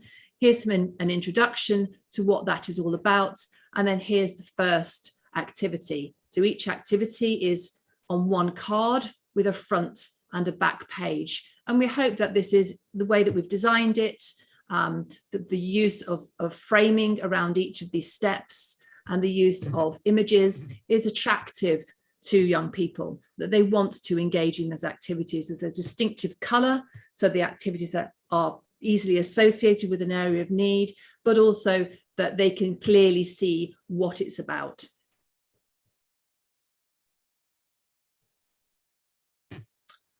Okay, I think for me, that was really what I wanted to show you at this point, so that you've got an idea of what the pack looked like and felt like for our families. I'm going to just hand over to Jack now, who'll talk a little bit about the evaluation that parents completed after they had engaged with some of these activities. So over to you, Jack. Marvellous, Vicky, thank you very much. Yes, so the learning resources, as we've seen in previous slides and online, seem to perform particularly well in our findings. In particular, parents were keen to access them online.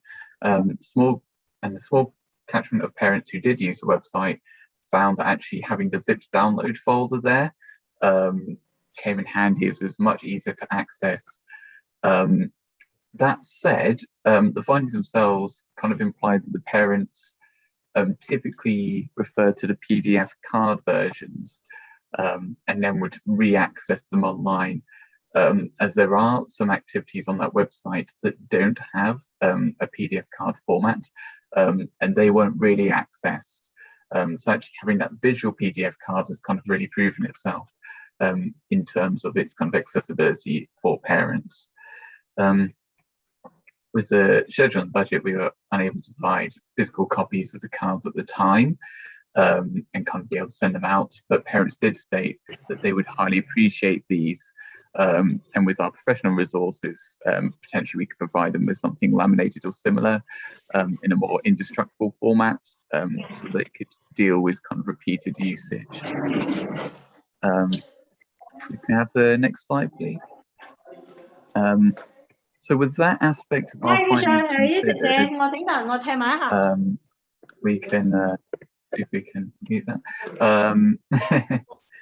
So with that aspect of our findings considered, obviously now going to exploring the family's feedback around the content and execution of learning packs themselves.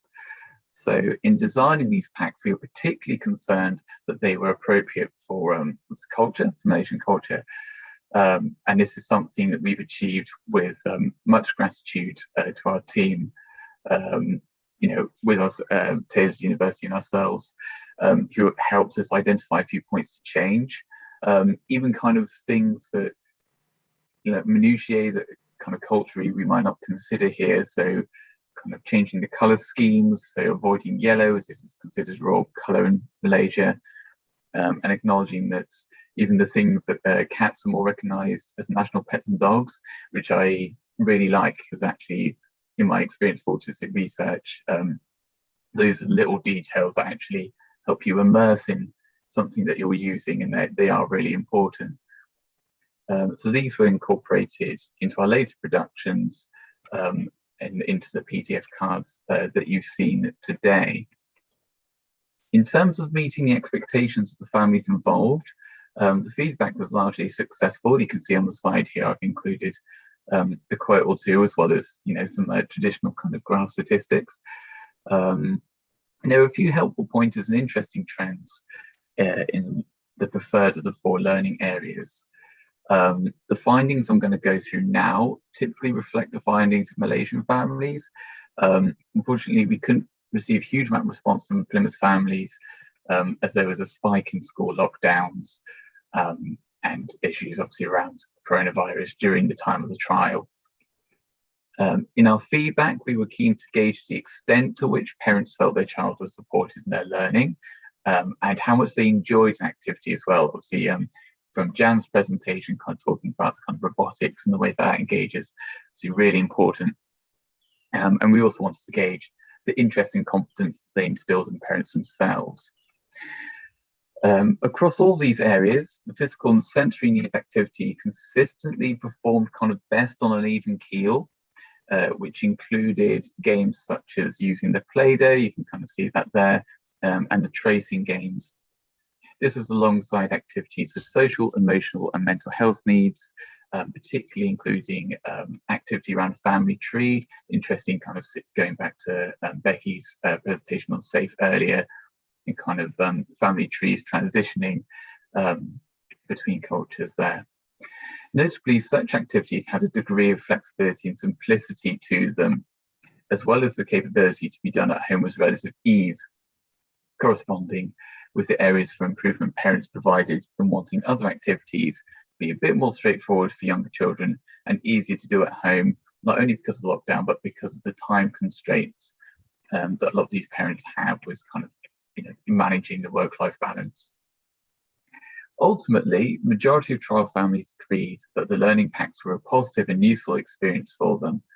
This feedback so far provides us with a lovely, strong framework with which to make most of our successful social, emotional, and mental activities and our physical sensory activities orientated for future cognition and learning and communication interaction activities, and just kind of bringing the successes of those cards and integrating them into the other areas to bring everything up to standard. And I hope to reflect the style that will be able to reflect the style of the former to make all of them more engaging internationally. That's all from me, thank you. And I think I'm going back to Dr. Lee now. Okay, thank you, Jack. So moving forward, Taylor Universities and Plymouth University actually would like to strengthen our partnership, okay, so that our projects can benefit larger populations of family with children with special educational needs in these 4 aspects. First, research, second, webinars, third, publications and grants. So for the first aspect, we would like, since our first cycles only involve like 3 special educational needs learning centers in both countries, we would like to reach out for more parents from different states or cities in both countries. Okay, and since our pilot studies only focus on the families in urban area, in the future, we would also like to introduce these home learning packs to families from the suburbs or rural area. So to cater for the different needs in different demographic, in the futures, we also plan to translate our home learning packs into different languages, okay, such as Malay language, maybe the languages that's used in Europe as well. We will also organize online webinars, such as the one we are having now, just to raise awareness about the importance of home learnings and parental guidance in supporting autistic children. In terms of publications, we would definitely like to contribute to the development of knowledge base and pedagogical implications by publishing our research findings in terms of the needs for home learning packs, as well as the parents' evaluations on our pilot home learning packs. And finally, we will look for potential grants so that we can improvise our home learning packs and then collaborate with more learning centers in both countries, including providing home learning packs in the physical forms so that we can reach out for more families.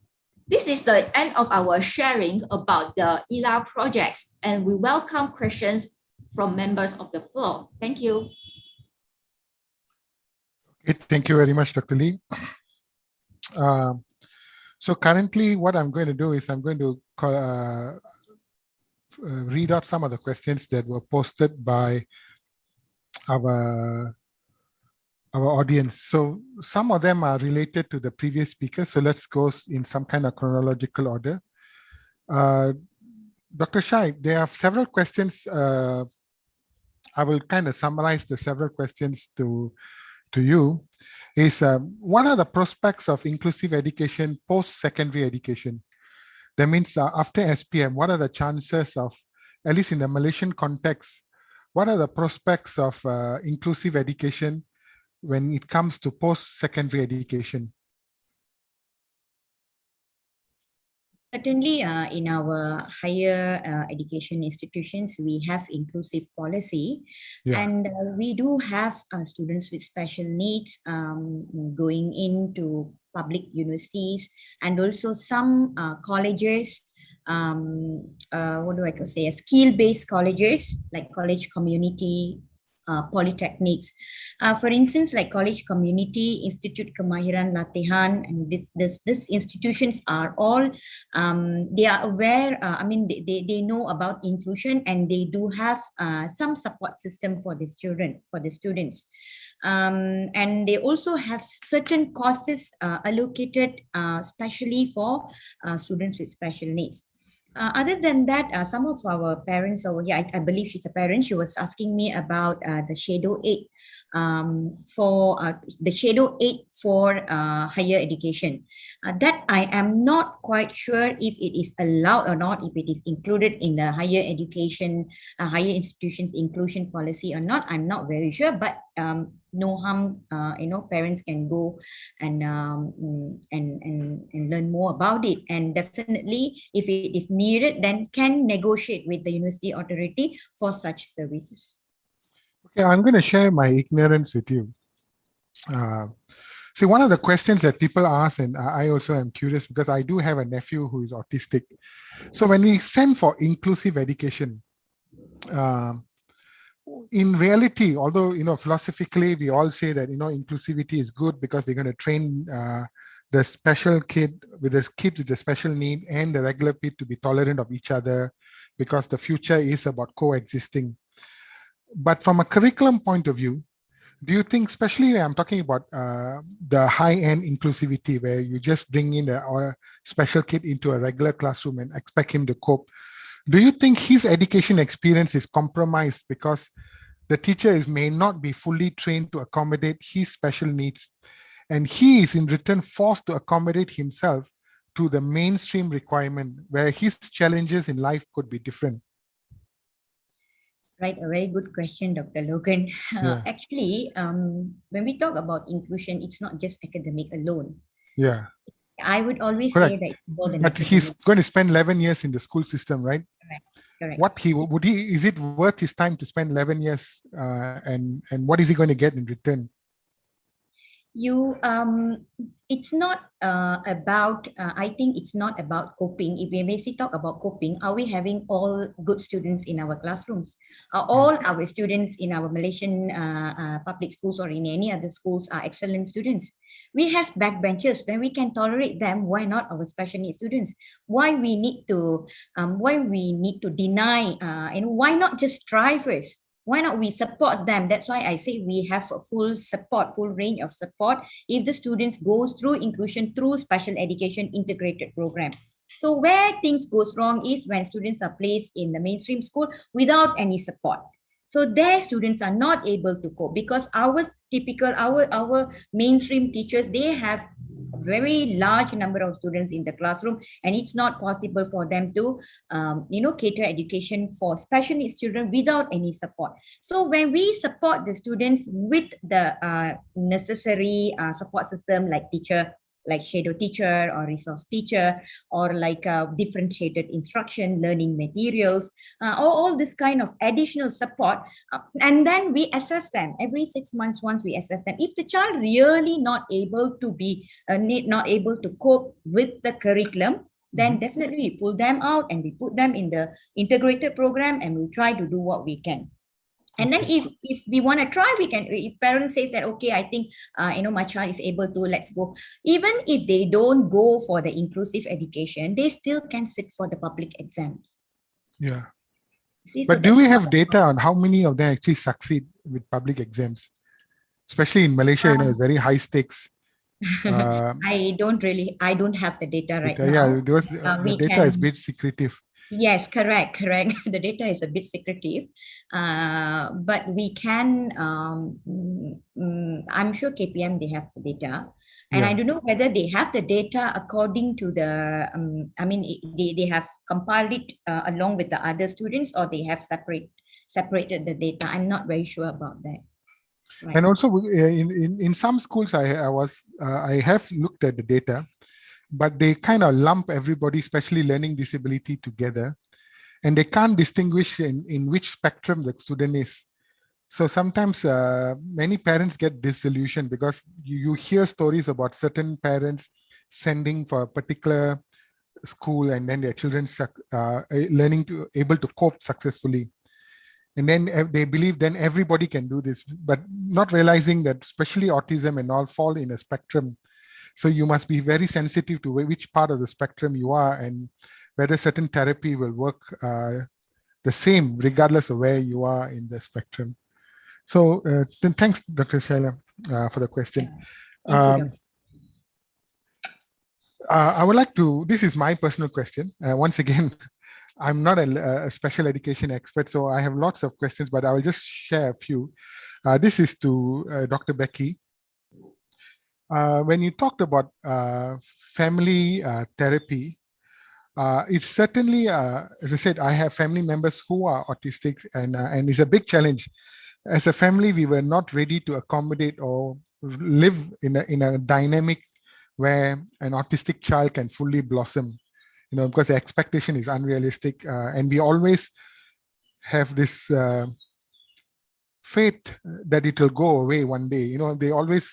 Parents always have hope that one day the child will grow out of it, rather than accepting the reality of it and being pragmatic and moving forward. Is it a cultural thing or is it universal, this thing of believing that one day it will just go away?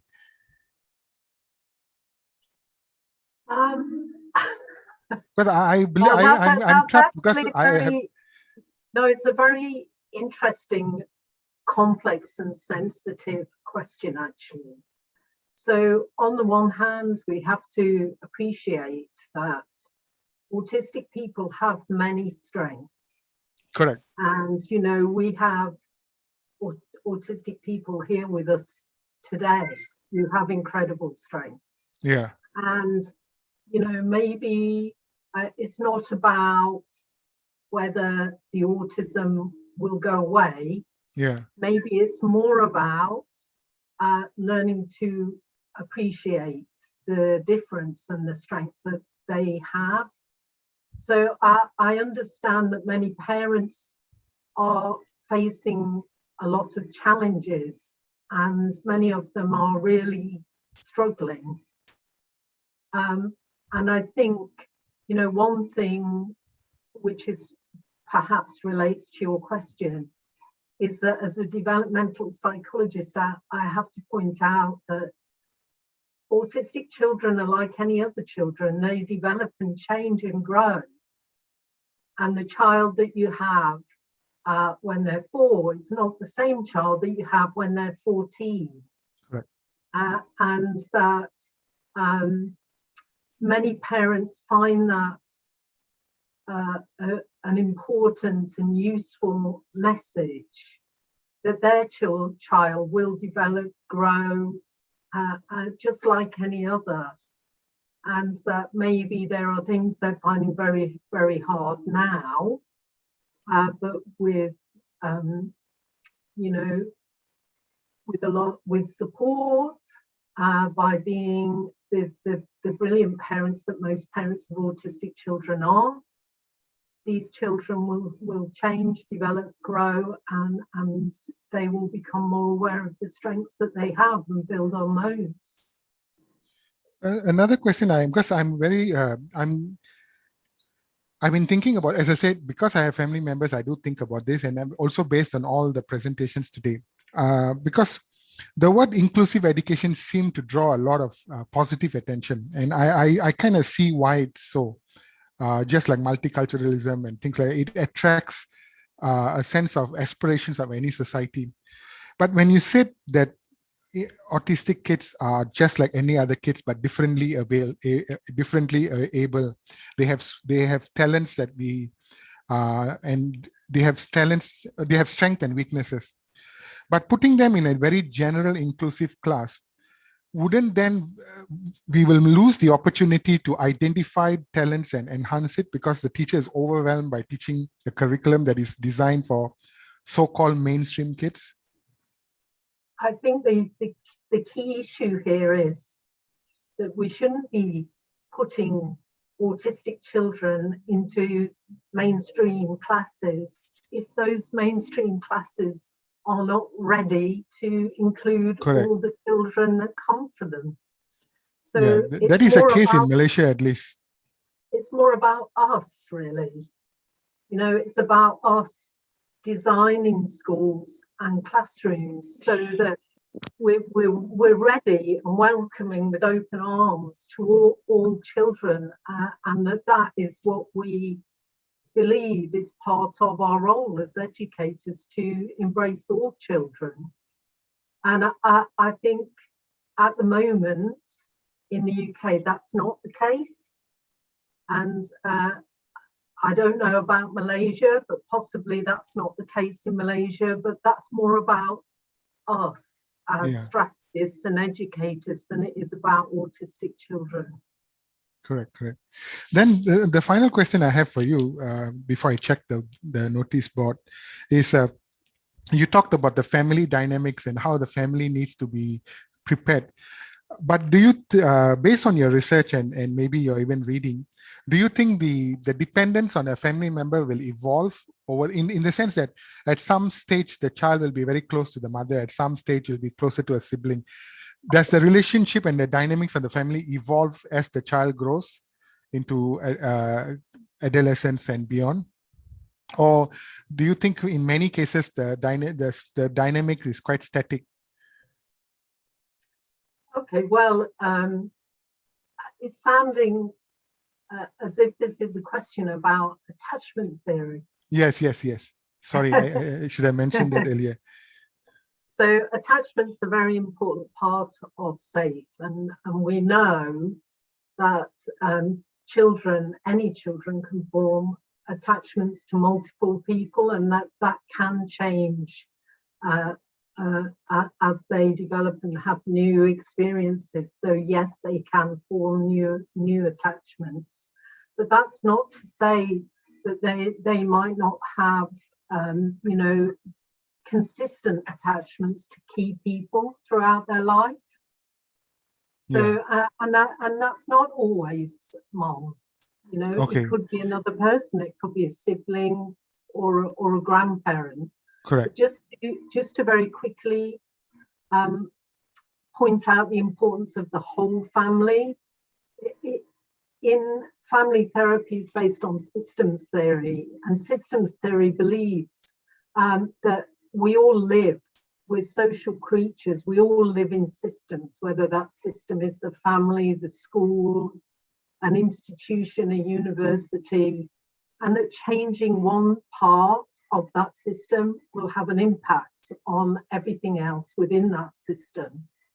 So it's very difficult to really address the challenges that autistic children face without including their systems, without including their family, school, their attachment figures, and so on. Oh, fantastic. While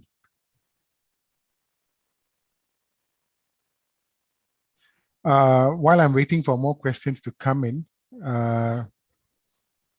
my question is to Dr. Janet. I was very fascinated with your robotics.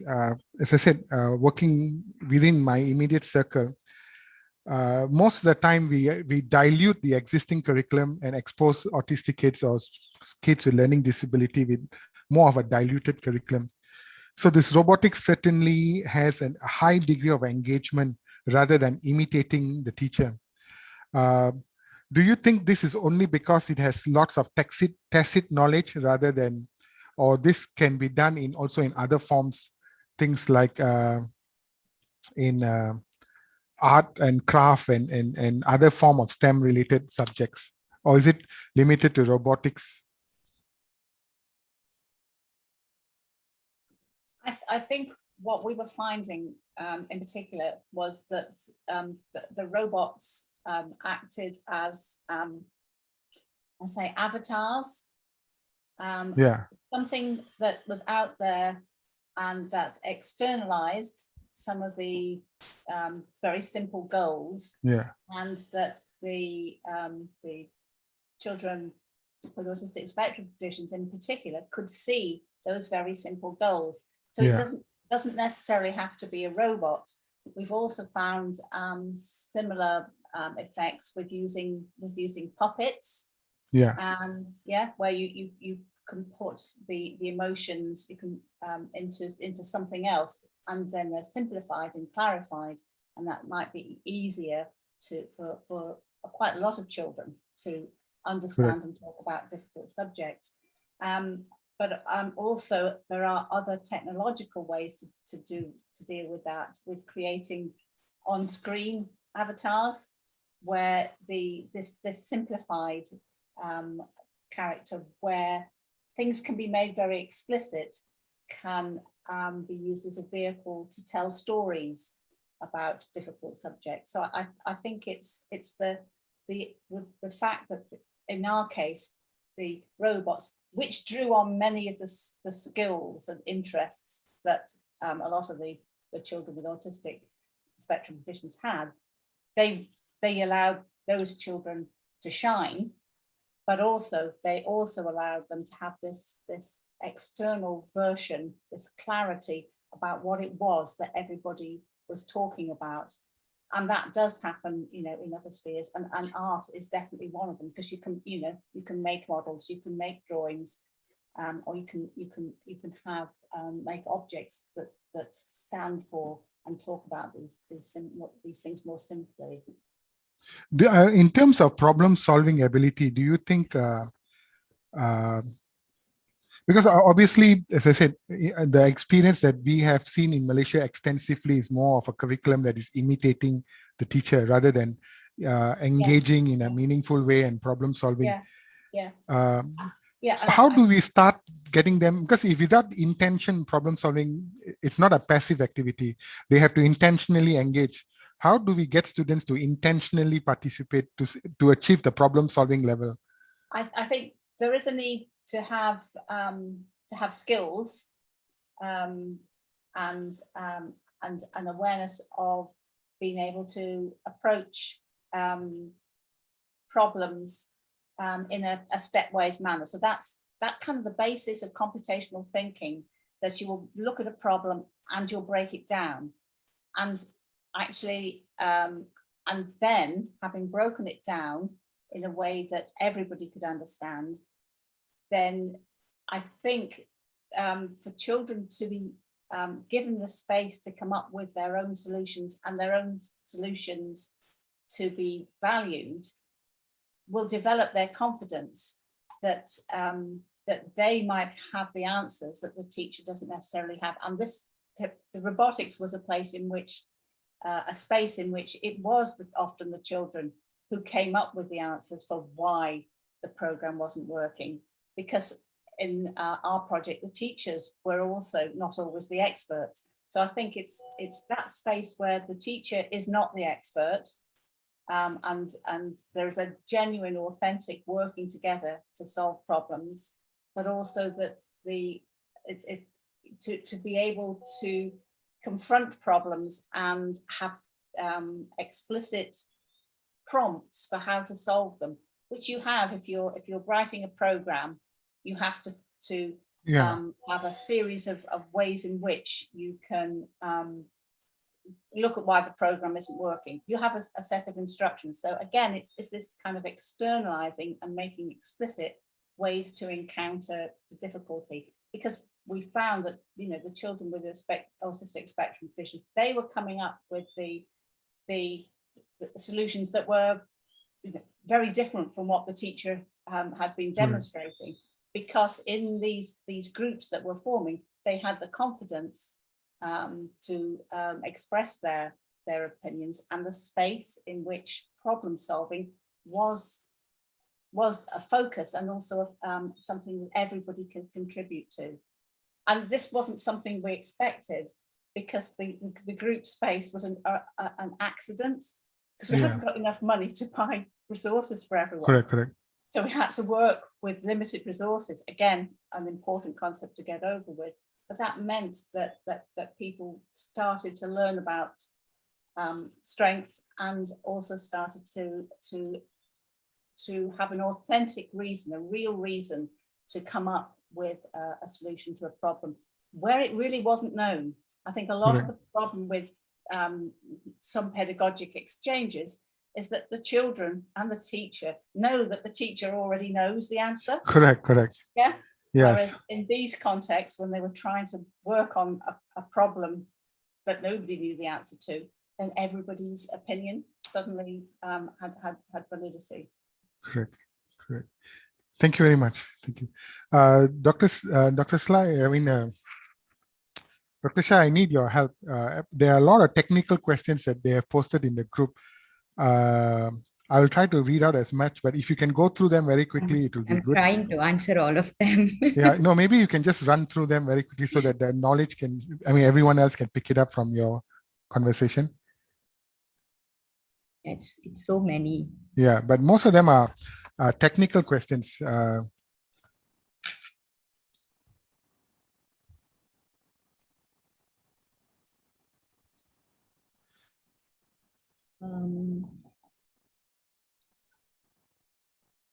At least the main ones, like most of them, they're talking about support system in the country. So maybe you can just generally answer most of the questions in a single.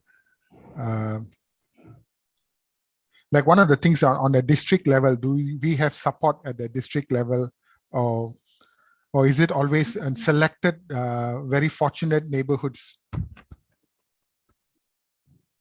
That question is about do we have offices in the at the district level, right? Yeah. So we don't really name them as coordinator or they are officers who are put in charge for special education.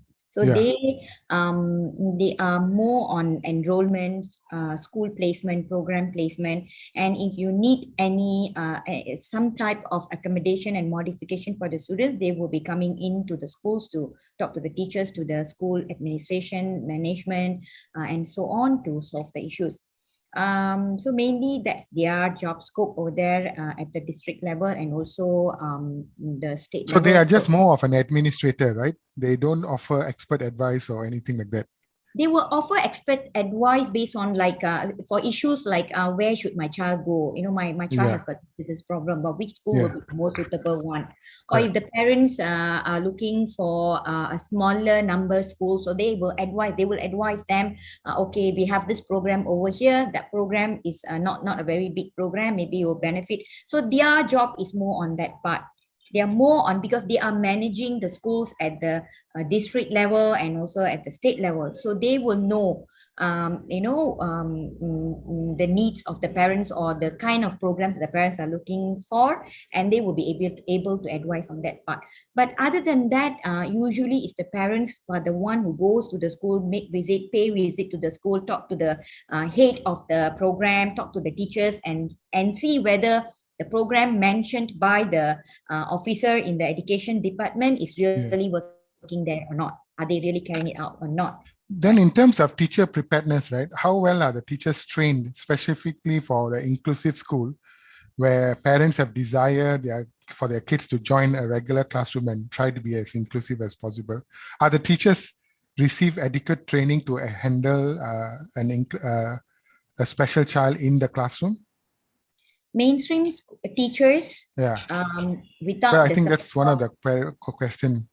Yeah, basically all our public school teachers, we have degree in at least we have degree in education. Correct. Degree in education. Without a degree in education, they cannot become a teacher.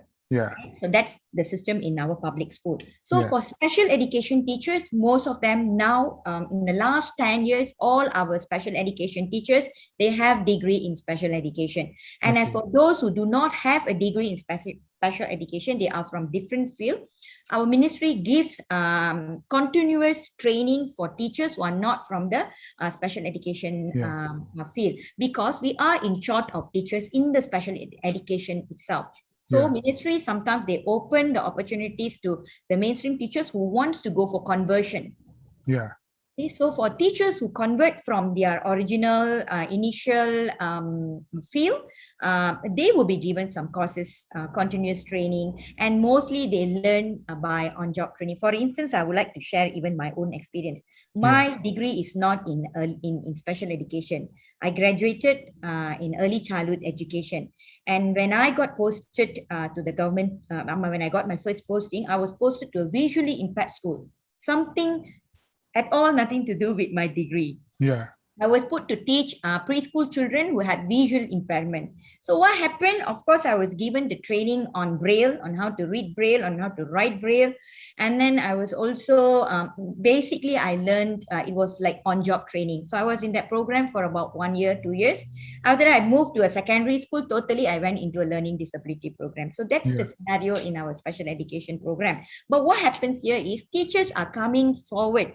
It's like the trend now is teachers are taking their own initiative to go and find for extra courses to empower themselves, not just depending on the ministry to train them, but teachers are also, whether they are graduates in special needs or not, they are going all the way out to to educate them, to keep them updated with the latest latest techniques, methods that they can actually use for their students in school.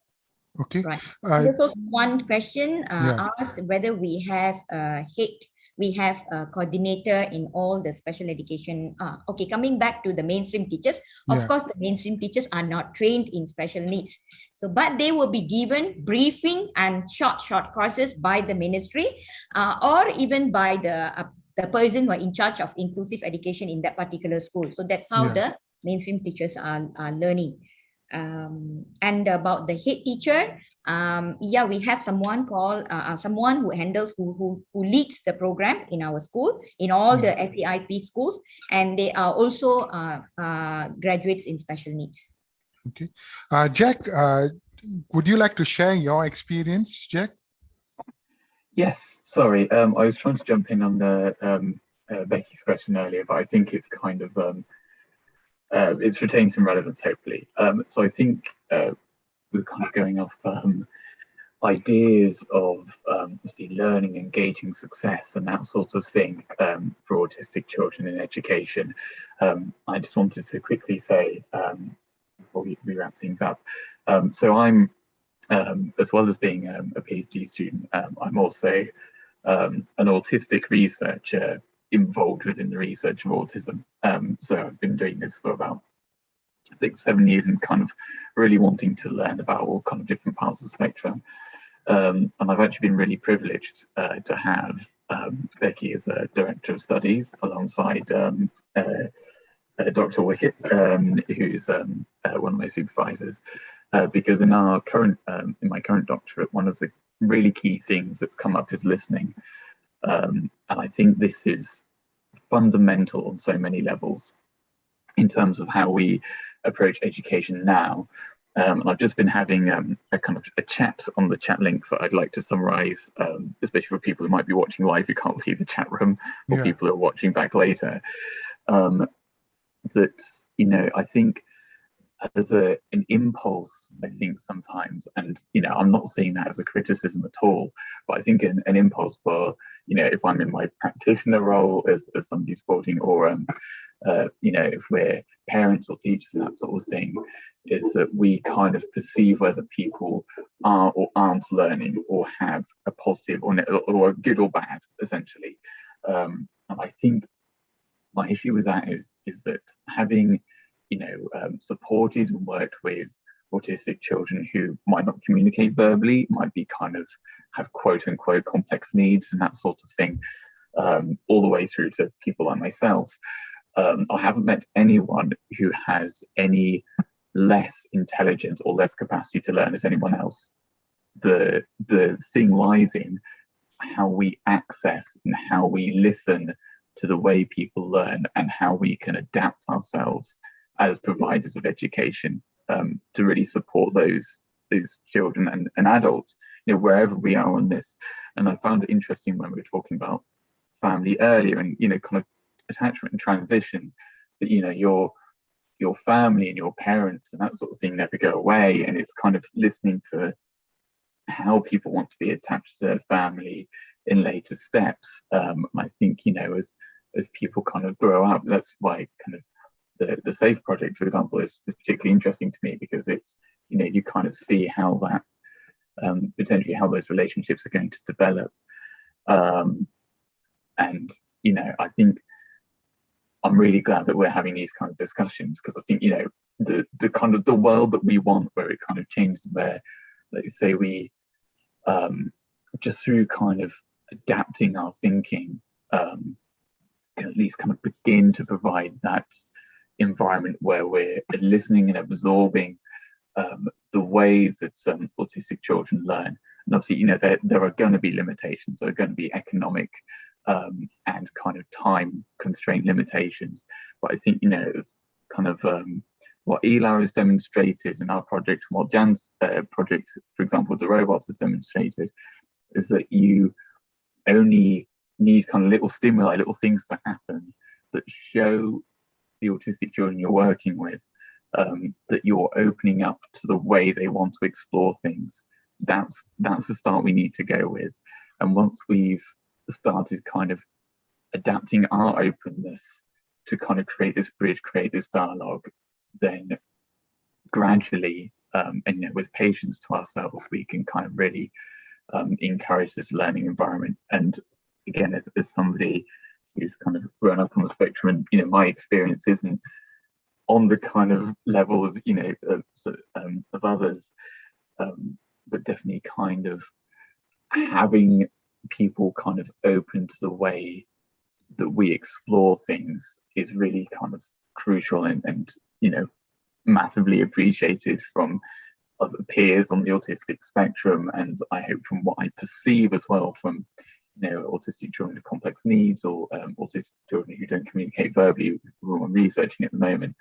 From what I perceive, that they really appreciate when you're open to dialogue and you're open to the way that they communicate, and actually that as educators we educate ourselves in kind of engaging with these autistic children. We are not kind of static instigators of learning, we start a journey of learning. But yeah, sorry, but that was just my input. But thank you for letting me put my hands in there. But yeah, thanks Jack, thanks a lot.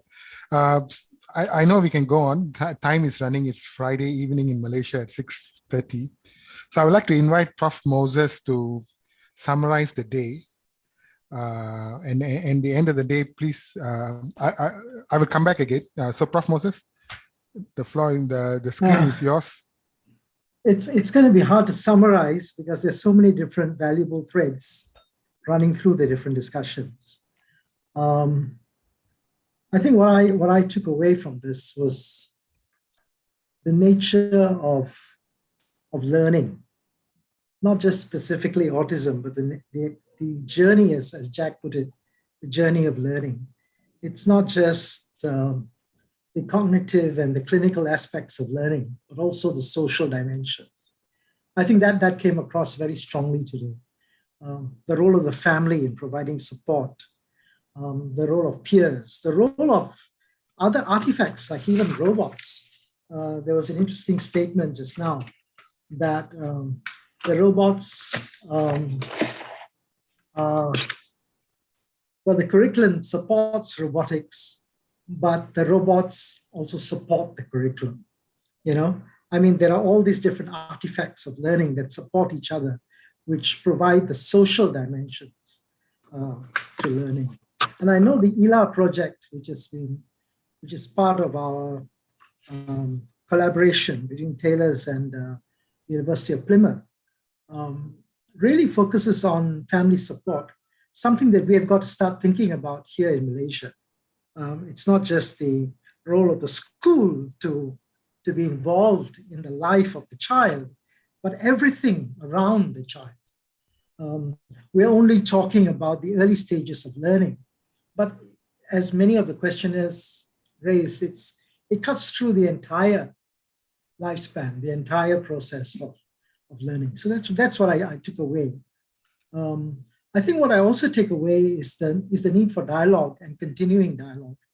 And I want to say thank you very much to our friends and colleagues from University of Plymouth, if I can here, to Dr. Vicky Ramsey, who has been a key person in bridging our two institutions. Also to everyone else who participated from the University of Plymouth, to Dr. Becky Stancer, to Jack Whitfield, to Dr. Janet Georgeson, to Tara Vasello, Vicky Ramsey, of course, our colleagues at Taylor's, to Dr. Logan, to Dr. Lee, to our MOE experts, Dr. Shaila, to Tasnim, to all the people behind the scenes actually who put this webinar together. I didn't feel the 2.5 hours go by. I didn't realize I was on a Friday evening here in Malaysia, but it tells you how engaging this discussion has been. I want to say thank you to Noor Hayati, to Dr. Lojana, to Ms. Tharani, and to everyone else who made this an important part in the continuing dialogue that we continue to have. Dr. Logan, over to you. Yeah. Okay, thank you, everyone. Do the speakers have any last comments to add? One last chance before we call it a day. Okay, if that's the case, then thank you very much to my fellow colleague, Suen Gibson. We hope to see you, El, in other environments. Thank you. Yeah, particularly when we are trying to move forward with our articulation project. And thank you very much. But before you leave, for those who are here as our audience, I would appreciate if you can take some time to fill up the survey. I think it's already in the chat room. Thank you very much. For those who are celebrating Deepawali, if I don't see you by then, happy Deepawali. Thank you very much.